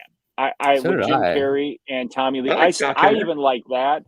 But once we got to the bat nipples, I was out. Like that was George Clooney Batman was awful. But yeah, dude, the Dark Knight totally the whole Nolan trilogy totally revamped what a superhero movie was about, because it came about the story and the character arc first before the superhero. And that's what they did with the Joker. That's why you got to see the Joker for that exact reason. Watch the Joker. I'm just skittish to do it because every DCEU movie I think is just hot. But it's different. It's night and day. Yeah, just go watch it. It's like Scorsese directed it. It's just so different. It's like Goodfellas. Yeah. Really? Joker. All right, I'll give it a shot. Yeah. I'll give it a shot. You will talk to other people about it. It's that good. I did that. If he's not the Joker, he's just a psychotic exploration of a person's life and how they descend. It doesn't even need to be the Joker. It just happens to be that he is the Joker. I just want to put the caveat in there. Like, if you have it's a very hard movie to watch because of the psychological effects that the guy goes through and stuff like that, and just that. So it's very hard in that respect. So you have to be able to detach yourself and realize, hey, this is a movie, because it will make you feel like it's so real, right? He's an abused kid. He's abused. So, don't tell me. I'll give it a try. So I probably should. Mrs. Dude doesn't like real violent, so I probably shouldn't watch that with her then. No, it's pretty violent. Yeah, she doesn't like man. like. I was like, oh damn. Really? I watched it with my youngest son, and I was like, oh no. Yeah, dude. Now I will say, like, because Peacemaker is so good, if you have the right people involved and good writing and good character arcs, like, I'm totally up for DCEU stuff. But dude, I love Peacemaker, man. I'm telling you, I'm glad you do, man. I'm glad you do. I can't get over it. It provides me with a lot of amusement that you hate the Watchmen. And you love Peacemaker so much. The core of Peacemaker is about it's like the worst DC character ever. Right, but that's why it's so good, because like, I'm like, who is Peacemaker? And I'm like, I'll just watch it because it's James Gunn, and I typically like his work. And literally you care about these characters, but Peacemaker is all about each character having personal growth and development. So each show we have heard it's so this. Deep. We I love have, it, man. Peacemaker is so all right, deep. dude. I got a Peacemaker question, dude. Don't spoil it for me, but without being spoilery as possible, does Peacemaker's dad have any redemption? Because he looks like a pretty deplorable person at this point. After episode 1, there's no way to answer that without spoilers. Okay. But there's no way to answer without spoilers. But I just a yes or no. Does he or does he not? No, because you got it. it would spoil things that happen, if that makes sense. Okay. So I would not spoil. Yeah, I can hear you. Yeah, I can hear you. My other headphone died, so. But yeah, dude, I've watched every episode of Peacemaker 3 times, and honestly, like it's like we're talking about Peacemaker again. Dude, are we seriously talking about Peacemaker? I'm telling you, man. Again, I'm telling you, I love this show so much. What the France, Peacemaker? 6 weeks in a row. Fuck bloody Peacemaker. I can't even get the Peacemaker in England. They don't even have that channel. He's talking about Peacemaker I bought again. a figure because They I love don't this even show have so much. HBO in England. What the France? Get the Nord get the Nord VPN and you can watch it. What the? Dude, I don't have any McFarlane or DC figures, but I bought this one because that's how much I love the show. Honest to God. So my sister made me these pillows. Oh, that's cool. She made me these pillows for Christmas. Oh. So. Could she make me a Peacemaker pillow? She probably could, actually. So much for changing the subject. Rum rant. Okay. Rum is angry because he can't watch it because it's not about bloody Peacemaker. No, it's about you've told us how much joy Peacemaker gives you 100 times over the last 6 weeks. It fills me with joy. I'm sorry that something makes me happy and I want to share it. I'm God. Joyous. So who's going to go see Uncharted next week? I never played the game. I'm going. I beat all the games, got the platinum trophies, so I'm actually looking forward to it. Nice. I've been looking forward to that movie for a while because I was like expecting it maybe like 4 years ago for them to like want to turn that into a film. Mm-hmm. So I did like that trailer, where Tom Holland's coming out of the back of the plane. Yeah, it looks just like something you play in the game, and it looks fantastic.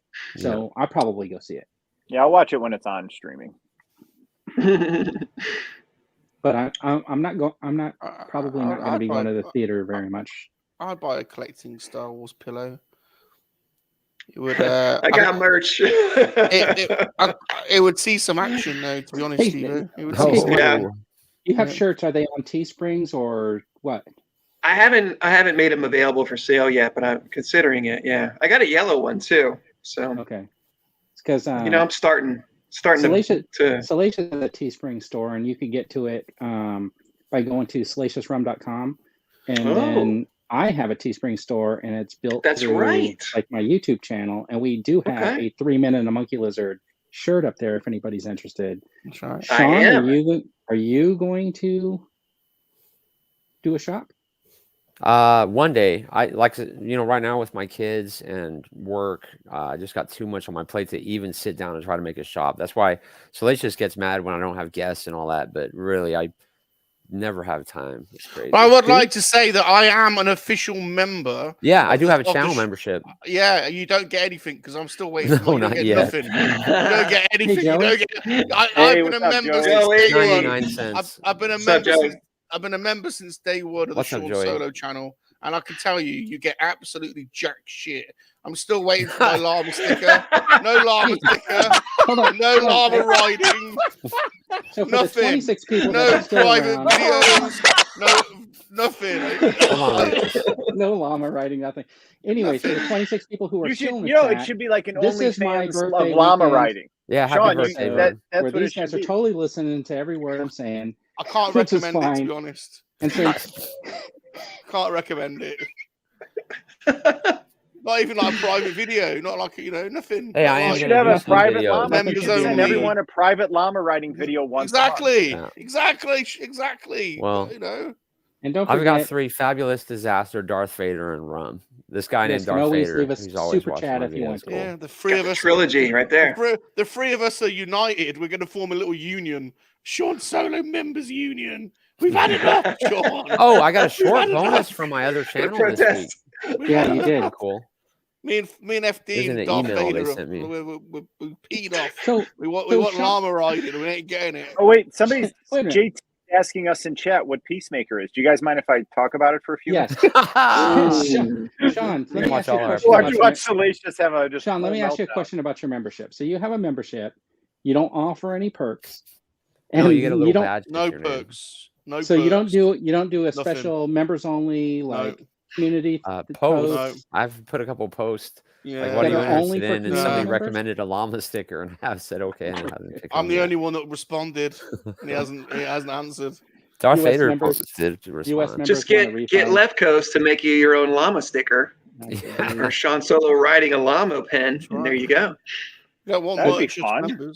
I know Sean, every month you should send somebody. You should send a video to your whatever that is subscriber thing to you just a new llama riding video once a month.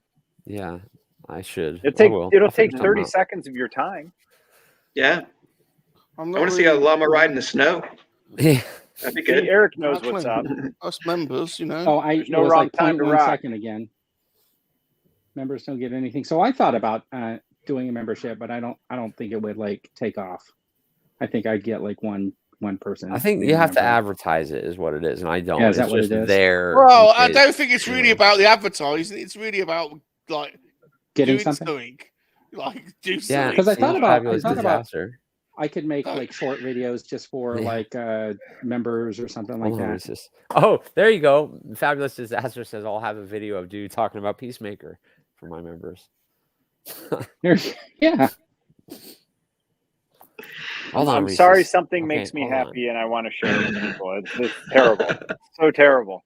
You could do a private stream just for your members. How about that? A private stream. Nice.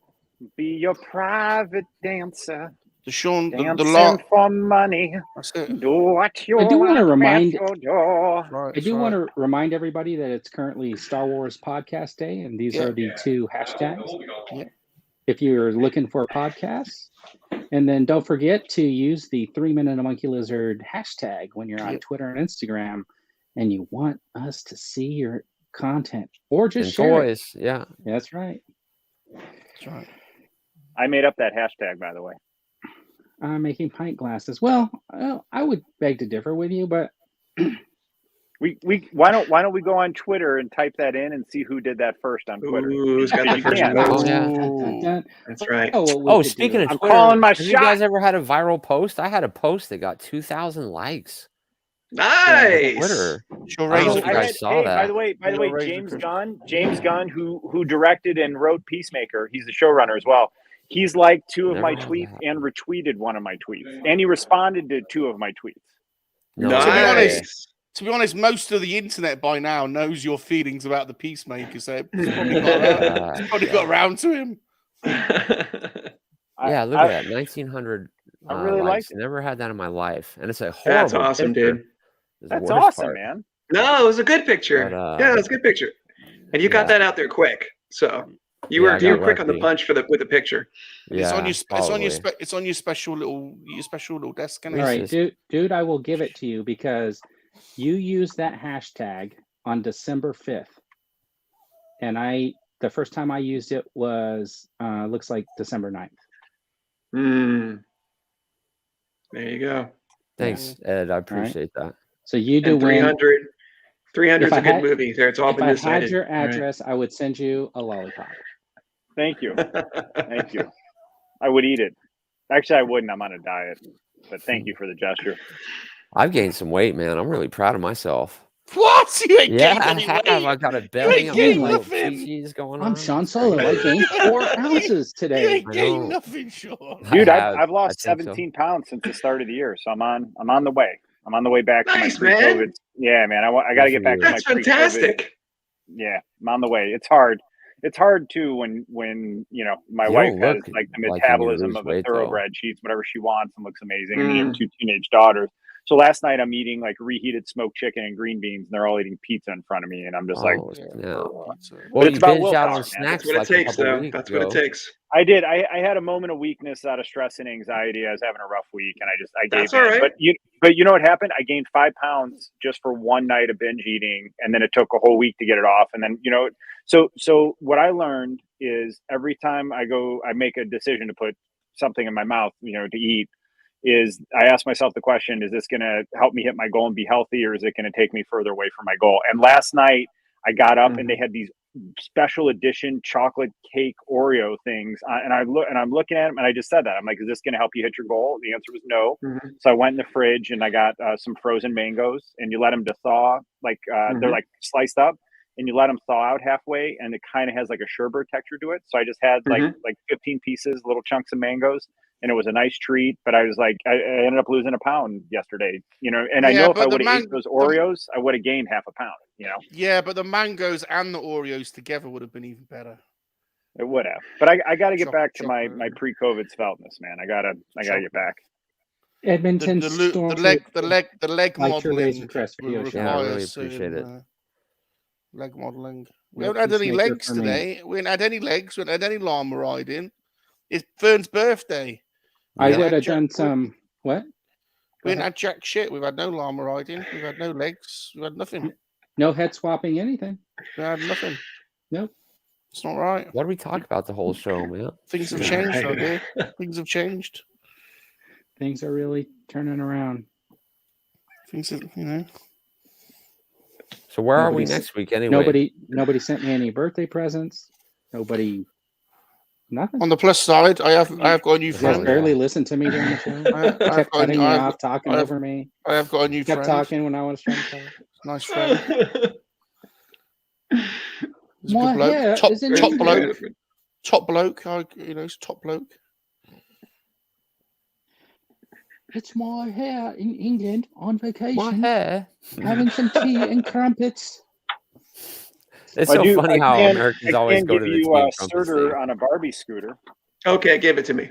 Yes, we can do Surtur on a Barbie scooter. I will tell you that for my birthday, I did open something that I wasn't planning on actually opening. Here's Surtur. Oh, hey, sweet. Oh, nice, you got him. It's been in my garage, but I finally opened it. So, what do you think? Wow. So it does have a little bit of, but not that bad, right? Not that bad. But you could just tighten. There's like a little screw in the joint, right? You can just tighten it up. So my question, look at him. His leg's not going to break off. Look at him. Since you've had yours for a while, dude, is the light on a timer, or is there a way to turn it on and leave it on? So if you can press and hold, and it'll cycle through different modes, and then when you cycle through the modes, then you can click it. So there is a way to turn it and leave it on for longer periods of time. It has like 6 or 7 modes, so you just gotta like mess with it. Because I'm Vern, swap your screen with mine. Swap your screen with mine. Put them side by side. Yeah, I'm trying to think of like if I do a stop motion, I will want the light on. Can we see him dancing? Can we have simultaneous dancing, please? Simultaneous dancing. I'm your private dancer, dancer for money. Do what you want me to do. Your private dancer, dancing for money. Do what you want me to do. Make him snog. Make him snog. Look at that. Look at the flexibility of that. See, that's such a good, well-made toy. That's crazy. It is, man. I love this thing. I really do. I love it. if you guys want, about 47 people watch it, but I did a Sentinel yoga video showing the Sentinel literally doing a whole yoga session. That's how well built it is and posable. So I'm thinking about doing a stop motion, and he may have with the Shogun Warrior. Oh, cool. Yeah. Oh, yeah. Yeah. Oh, Godzilla would be cool. It's like kaijus. Like, that would work. Get him fighting some kaijus. Oh, yeah. Oh, man. Dude. Oh, yeah. That is so I was cool. messing around with it. I the hand is kind of interesting, right? Like, I'm not sure about I don't like the fingers flexing back like that, but I guess they did this weird thing in the joint so they go back. But I think they should have stopped. But I think this is an amazing toy, and just when you see how it scales with other, grab a. See how I segued that Sentinel in there? Yeah. Here's look at that. Oh yeah. Ah! Oh, I want to dance too. I want to Sentinel dance. versus Rancor. So here's Lady. So you just guys there's Lady Deathstrike. Oh, that's crazy. Nightcrawler. I'd love to get Nightcrawler, man. He looks so cool. Dude, you could still find him for like $24. Yeah. Yeah, totally worth it. And he comes with a sword, but he's an awesome. Yep. Yeah, in your display videos, you had him in there, and he's just so amazing to look He is at. so cool, man. And don't sleep on Lady Deathstrike either, man. Yeah. If you love 90s X-Men like I do, she's a must-own. Yeah, very well-made figure. That Rancor is so sick, man. I bet he went up in value since the finale. Oh, God, yeah. He had to skyrocket after that episode. Oh, yeah, I'm sure he did. I'd be interested to know what he's going for. Mm-hmm. That whole battle with him and the Scorpion X droid, I mean, that was King Kong versus Mechagodzilla. That was so good. It was so good. And then when he grabs him, and then Boba Fett's like, do it. And he rips him that apart. was awesome. When he ripped it, that was so good. So good, dude. So who good. Who thought Grogu was going to crush one of them?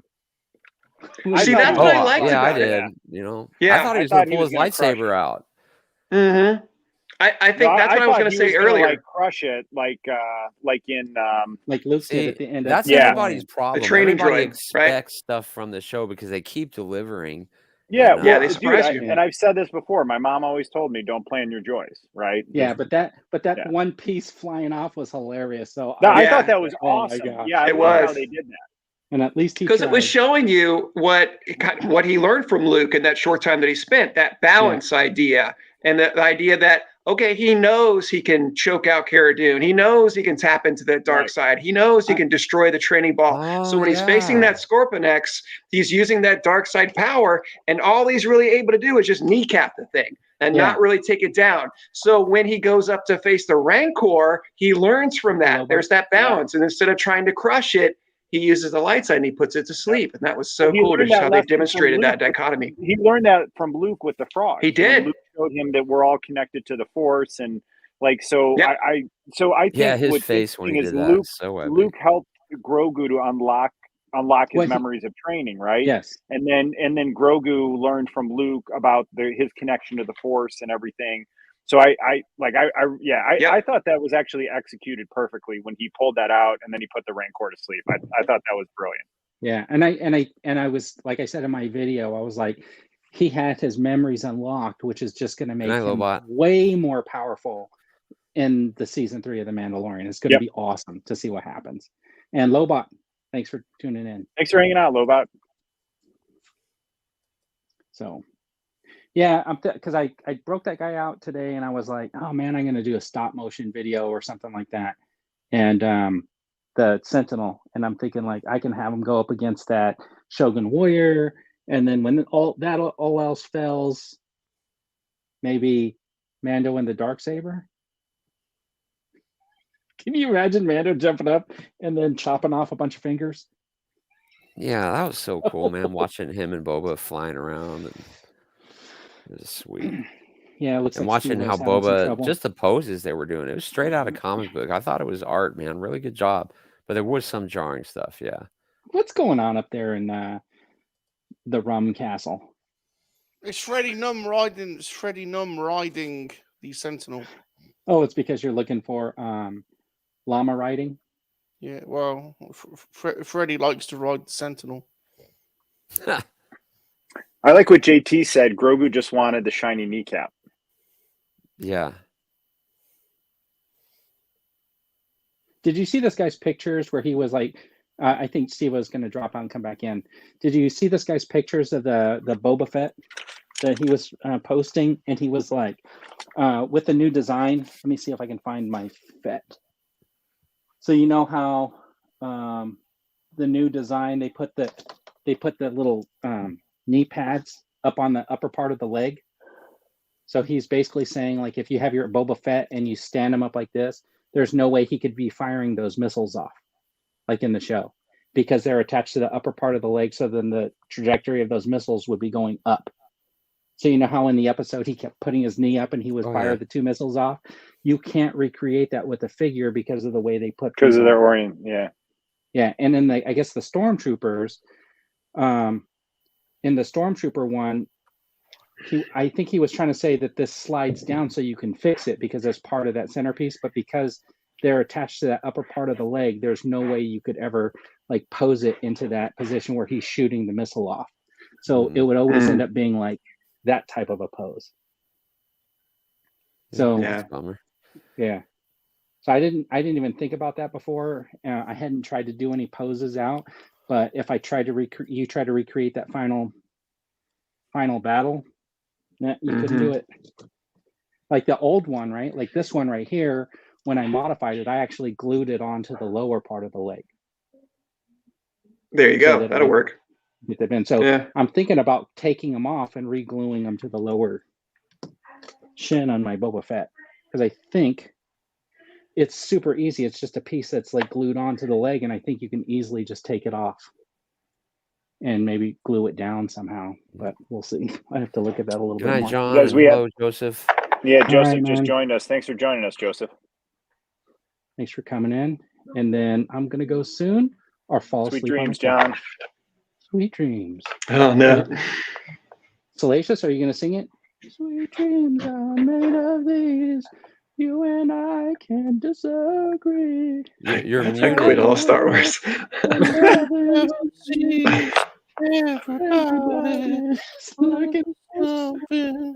of them want to use me. Some of them want to abuse me. Left Coast is going to quit all Star Wars over that. Salacious, you need to do a duet with Vern's hair. Yeah. Can we get that? Can you do islands in the stream? Or afternoon delight?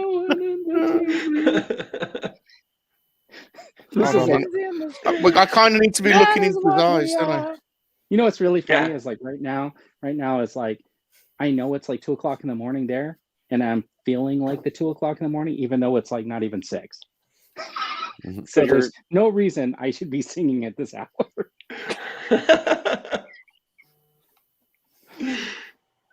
Look into my eyes. Can't you see what you mean to me? Search your heart, search your soul. And when you find me, 1975. 1975. I can't tell you Fern's hair. It's not worth fighting for. I wonder how many people watched your video today and really thought like, oh, I wonder if he really does have a toupee. Yeah. Bob, do. That's why I said, do that. Bob, get off me. Bob, get off me. Say she's been a coffee, Bob. For God's, what the hell? Bob.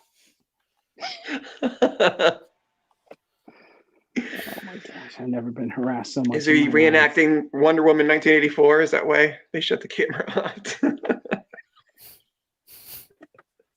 But I gotta tell you, this figure looks, now that I have her, it looks way cooler than I thought. Yeah, it's amazing. Cool. I almost bought it today. So I'll tell you what I was thinking about doing with the figure. So I'm thinking about doing a head swap with the Katie figure from the Shang-Chi wave.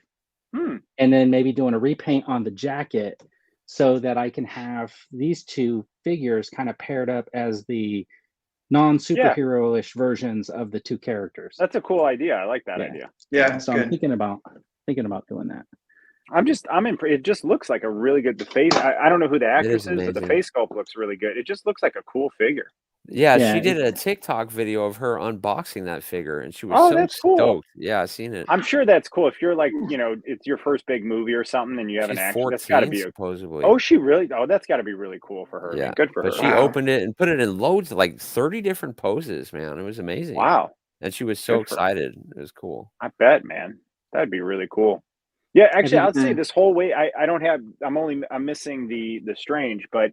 Even just looking at this whole wave in box, I'm really impressed. It's top to bottom, man. It's all bangers. Money on it. What's the Build-A-Figure's name? What's the Green Bull's name? Oh, his name is Rintra. So can I show you guys? Can I show you? So he looks awesome. Supposed to be in the movies, so I'm pretty excited. Yeah. It'd be really cool if he shows up. He looks like he might rival Ursa Major. He looks pretty cool. Yeah, Ursa Major's sweet, man. I know. I want that. Like, I'm trying to go to a show and find them just pre-built, and just buy them straight up. He is a sweet Build-A-Figure. I really, really happy with him. Those mitts on that guy. Jeez. I know. Look at that. Yeah. Oh, look at Salacious in a fancy new house. Salacious moved to a fancy estate. You're visiting the Queen. Although I'll show you my favorite Build-A-Figure of all time. It's a Toy Biz one.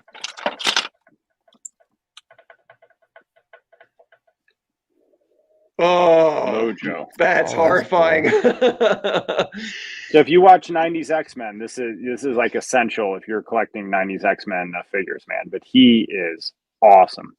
Look at the detail on that sculpt. Oh, that is epic. And look at that face, man. That guy's been eating some chocolate cake Oreos.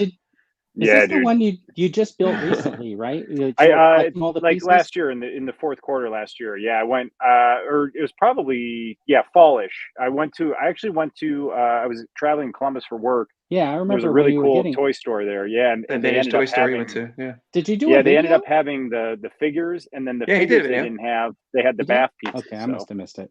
I'm sorry. Yeah. Awesome figure. It's my favorite Build-A-Figure though. This shelf is a total disaster. Just a pile of figures right there. Look at that. It's just a disaster. Ursa Major wreaks havoc at night, apparently, when the lights go out. There's a brawl at night. Yeah, but definitely. So check it out. This Luke Cage was part of that wave. And I mean, you can't find a Luke Cage like this. Look at that Toy Biz one, man. Nice. Incredible. Yeah, that's a good figure. Like Mojo terrified me as a kid. Yeah, it's terrifying me now. Right. I mean, just seeing it. Well, here's the other one from that. So this all comes from the Mojoverse episodes of 90s X-Men, but you also have Longshot. Why is he posed like that? What are we doing to his legs? Because he can't. Because he can't. That's why. Come here, Reese. Look at that mullet. Lay down. What the hell? What goes on in these? What goes on in these late night? Is he trying out for the Dance Academy sessions? He tried out for a Jean-Claude Van Damme biopic. That's why he's like that. You Nighthawks are a bunch of pervs, I reckon.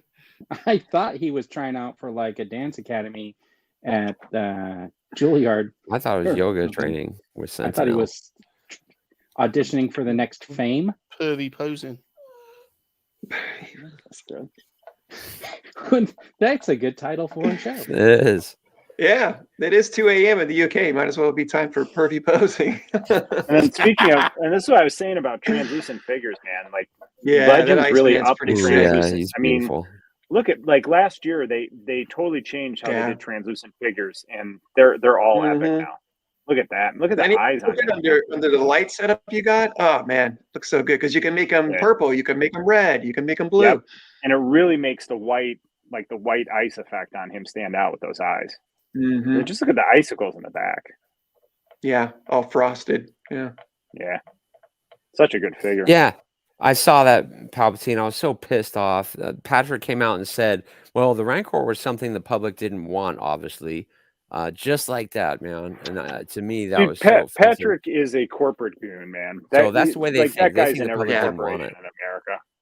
So, well, I mean, if you look at it, there were people that probably backed it that were easily swayed away from it by people being told they were subjecting themselves to FOMO, and then and those people probably didn't really want it.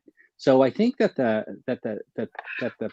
HasLab ended with pretty much 90% of the people that wanted it. I think there were like 10% of people that were like holding out because they thought they were going to extend the deadline and offer them something better, right? Because they were holding out. And all of those people, I think, are saying, why didn't I just back it? Well, here's the thing. I have no regrets for not backing it, even though I wanted it. And if it was not priced correctly and the unlocks were totally undesirable. So if it was priced correctly and then it was those unlocks, whatever, or the unlocks had to be worth it for that price. Yeah. So I think they missed the mark. Mm-hmm. So basically, I didn't get a Rancor because of Dude, is what you're saying. And the thing is bigger than the Razor Crest, man. It's crazy. Oh, well, Dude had to order 500 of them, so you can't blame it on him. But Palpatine brings up a good point. Are they going to move forward with HasLab when they obviously just put the Jabba playset online to order it straight up?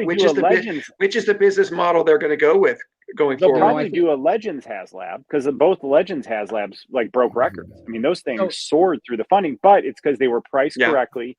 They were worth it, and then the unlocks were like, oh my god! Like once you started seeing the unlocks, all the different heads, and you got the 2 Sentinel figures, you got the Tri-Sentinel head, the damaged Sentinel. I mean, dude. If you think Marvel Legends, when they do it right, they prove that it works. When Star Wars thinks they're doing it good enough, they prove that it's not good enough. But you know what? One of the keys to success in life is accountability, if you look at the Razor Crest, it was originally intended to be a retail vehicle, and they turned it. It was originally. Yeah. Okay. And they turned it into a HasLab. Yeah. And so the Jabba playset is the compromise in the middle, then, huh? I think that. That was a reverse. I think that was probably what they intended. Yeah. Well, and here's the thing: like in life, like being accountable is a key to success in life. And the fact that Hasbro blames the fans instead of taking ownership and saying, "Hey, this didn't fund because of us, and here's what we learned." Because in life you can make mistakes, but the key is being accountable and saying, "Here's what I learned, and here's what I'm going to do differently going forward." Whereas the Star Wars Hasbro team is like, "It's all on you. What we do is fine, and we're just going to keep doing what we're doing." Right? It's bad leadership, and it's corporate goonery at its finest. Yeah. But they're that doesn't win over anybody. That doesn't bring any new fans on board. That just repels them. Yeah.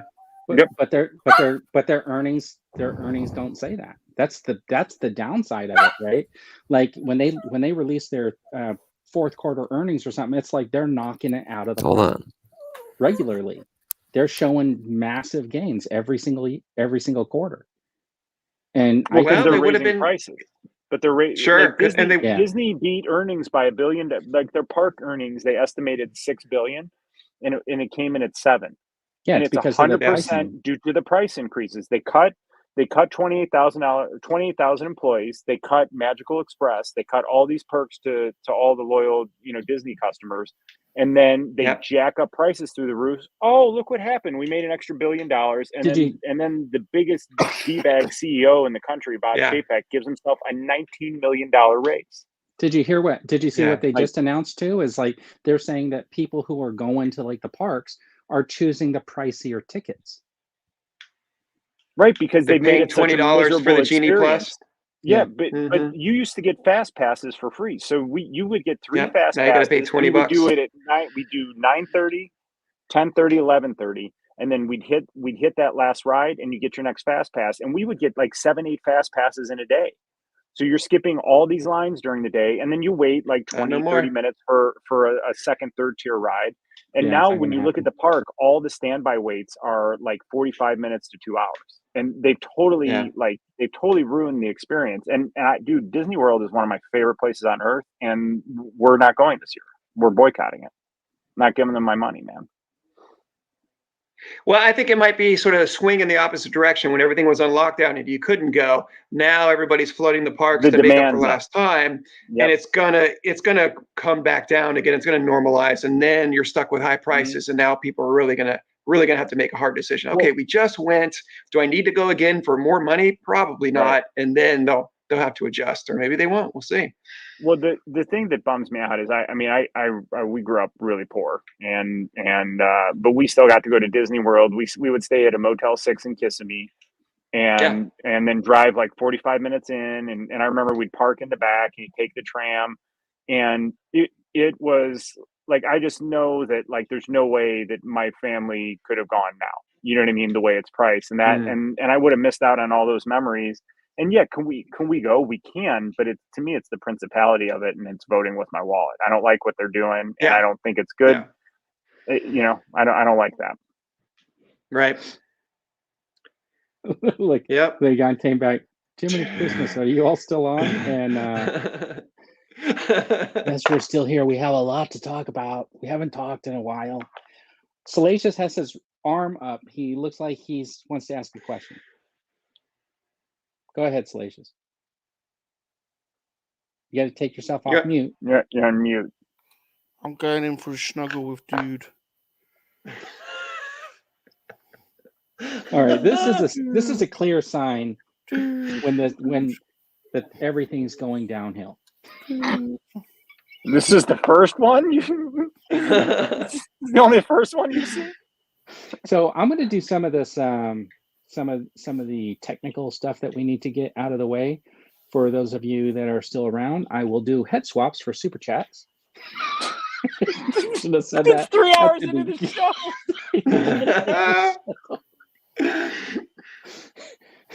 Money talks, baby. No matter how late it is, money talks. Oh my God. Don't forget that our show is available on podcast right here and right here on YouTube. It's on Apple Podcasts, Google Podcasts, Anchor, Breaker, and it's listed on Spotify, but we might send them a letter asking them to remove our content as if that will make a difference. We are number 17 in Ireland. In the leisure category. In the leisure category.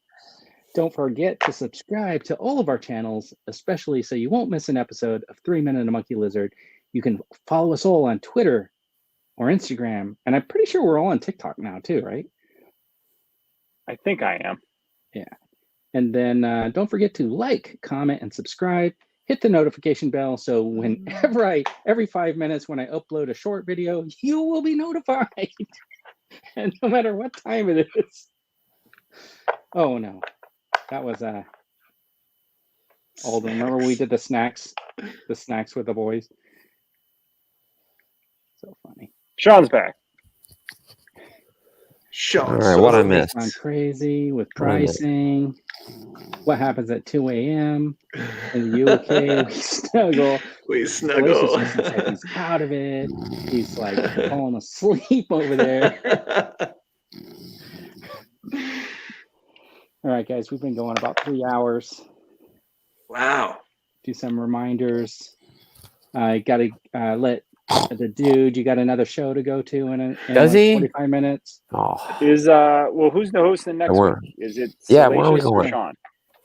It's going to be on Friday. Friday night, 7 p.m. Eastern, 4 p.m. Pacific. On somebody's channel. Who's for? I'm the weekend after, so I'm the Saturday following. So it's on Salacious's channel next Friday. Okay.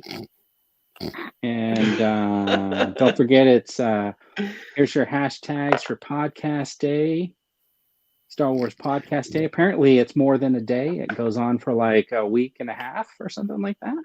There's the 3 Men and a Monkey hashtag. Don't forget to like, subscribe, and hit the notification bell for Collecting Star Wars. And there's Salacious Rum's channel. There's Sean Soloist. There's the Dude's Nerdy channel. And unlike some of my compadres, if you go into the description tab and look for the links to all of our channels, they will be correct. And if you click on them, they will actually go to your channel. Mine? I hope not. How about that? Like who's that?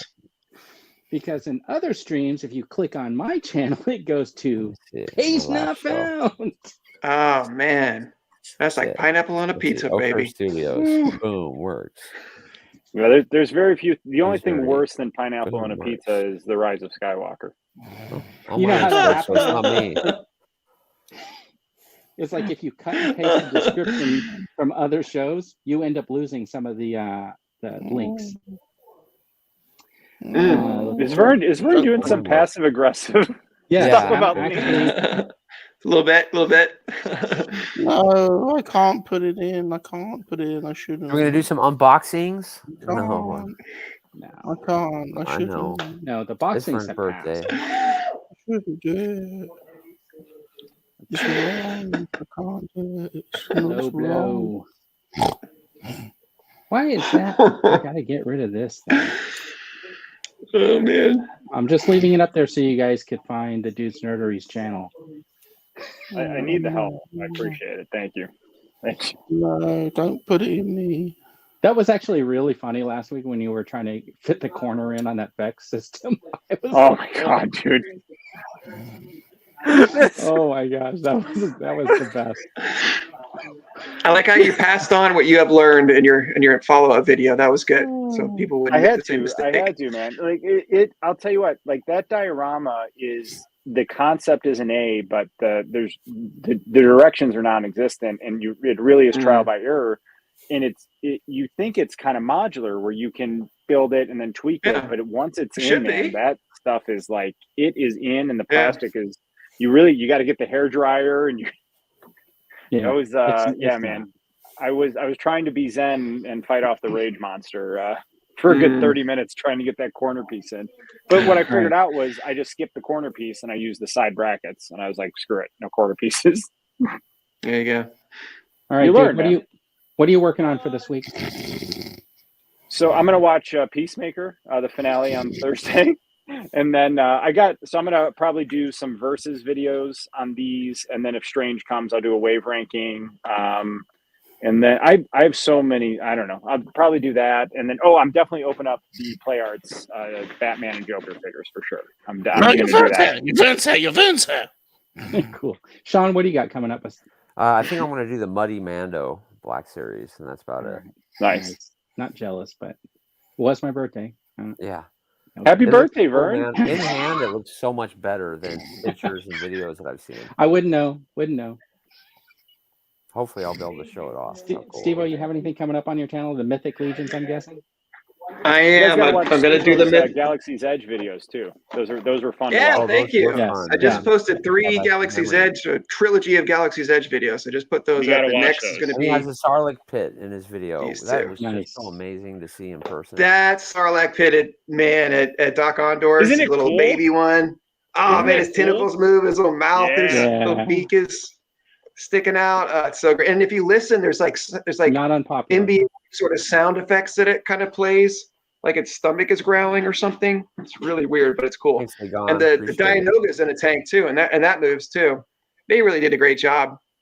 Galaxy's Edge is a lot of fun. Yeah, a lot of fun. It was hilarious. Salacious, what do you got coming up this week? On the hanging out with the jungle monkey lizard. No. He's got a stream on Monday. Who's your guest Monday, Salacious? He's got probably building Legos tomorrow without inviting us. Legos tomorrow, right? I'm not without inviting us ever. Not invited to that. So not invited to build Legos. I like Legos. I do too. I have a set I haven't been able to build. I've been a bit tired. Our Monkey Lizard hangout this Monday. I've got Darth Rock. We're doing a New Zealand.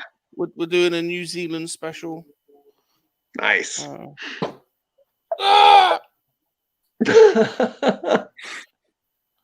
I'm tired. Got Darth Rock on Monday. I'm building Lego tomorrow at 3:00 UK time. Come and build Lego with me. I'm getting married on Monday for Valentine's Day. Isn't that weird? Oh, congratulations! I'm finally marrying my wife after 20 years and 4 kids together. We're nice. Getting married. Wait, what? Hold on a minute. Hold on a minute. You just dropped this on us now after 3 hours. What the hell? Is this like one of those like remarriage ceremonies where you rededicate? No, we were just dating, and we went through a lot of hard times, and it's just what happened was that Voltron, because you know how $700 is coming. I was like, I'm gonna get this Voltron for $700, honey. She's gone, well, we ain't even got our marriage certificate yet, and she said, if I get the Voltron, we got to do that. So I was like, you gotta get married to get Voltron. But you know what? It's worth it because we've been together. I call her my wife anyway. You know what I mean? So dude, that's awesome, bro. Congratulations! I'll be wearing a ring on Valentine's Day. That's awesome. My videos. Congratulations, man. Thanks, man. Sean, you are the only person I know that would drop in like, so casual. I'm getting married on Monday. Yeah. Boys. What the front? It's gonna be wild. It's really gonna blow my mind, but we'll see. All right, congratulations. Oh man, giving me some notice, I could have made the drive out there. Yeah, it would be cool. You're more than welcome. I don't have anybody going for me, so it's all her. I told her to do whatever you want. Is this going to be on your YouTube channel? Can No. we all watch like on YouTube together, like live stream it? No, that would be fun though, huh? But yeah, Monday. Well, congrats, man! Thanks. Oh, sure. Yeah, man. Congratulations. That's awesome. My kids deserve it, and she deserves it. You big daft sausage. Can't believe you just dropped in like that. Yeah. No, dude, that's such a Sean Solo casual bomb. By the way, I'm gonna get married Monday. Yeah. See you guys next week. We'll see you next week. Well, tweet out some pictures at least so we can see. That'd be awesome. Man. Yeah, I will. Congratulations. We want to see you all dressed up at the altar. So is the llama the best man? Yeah. Or the ring bearer? Absolutely. Yeah. Got a lot of congrats. Best congrats, man. That's wonderful. Yeah. Cold-blooded. Sean's cold-blooded. Dude, I like that it took the Voltron to make you an honest man. Absolutely. Yeah. Making a proper woman out of her. That's what you got to do, Yeah, Sean. I should. You got to do. That You got to is carry her fantastic. over the altar. Mm-hmm. Yeah. And then hop on the good foot and do the bad thing. Yeah.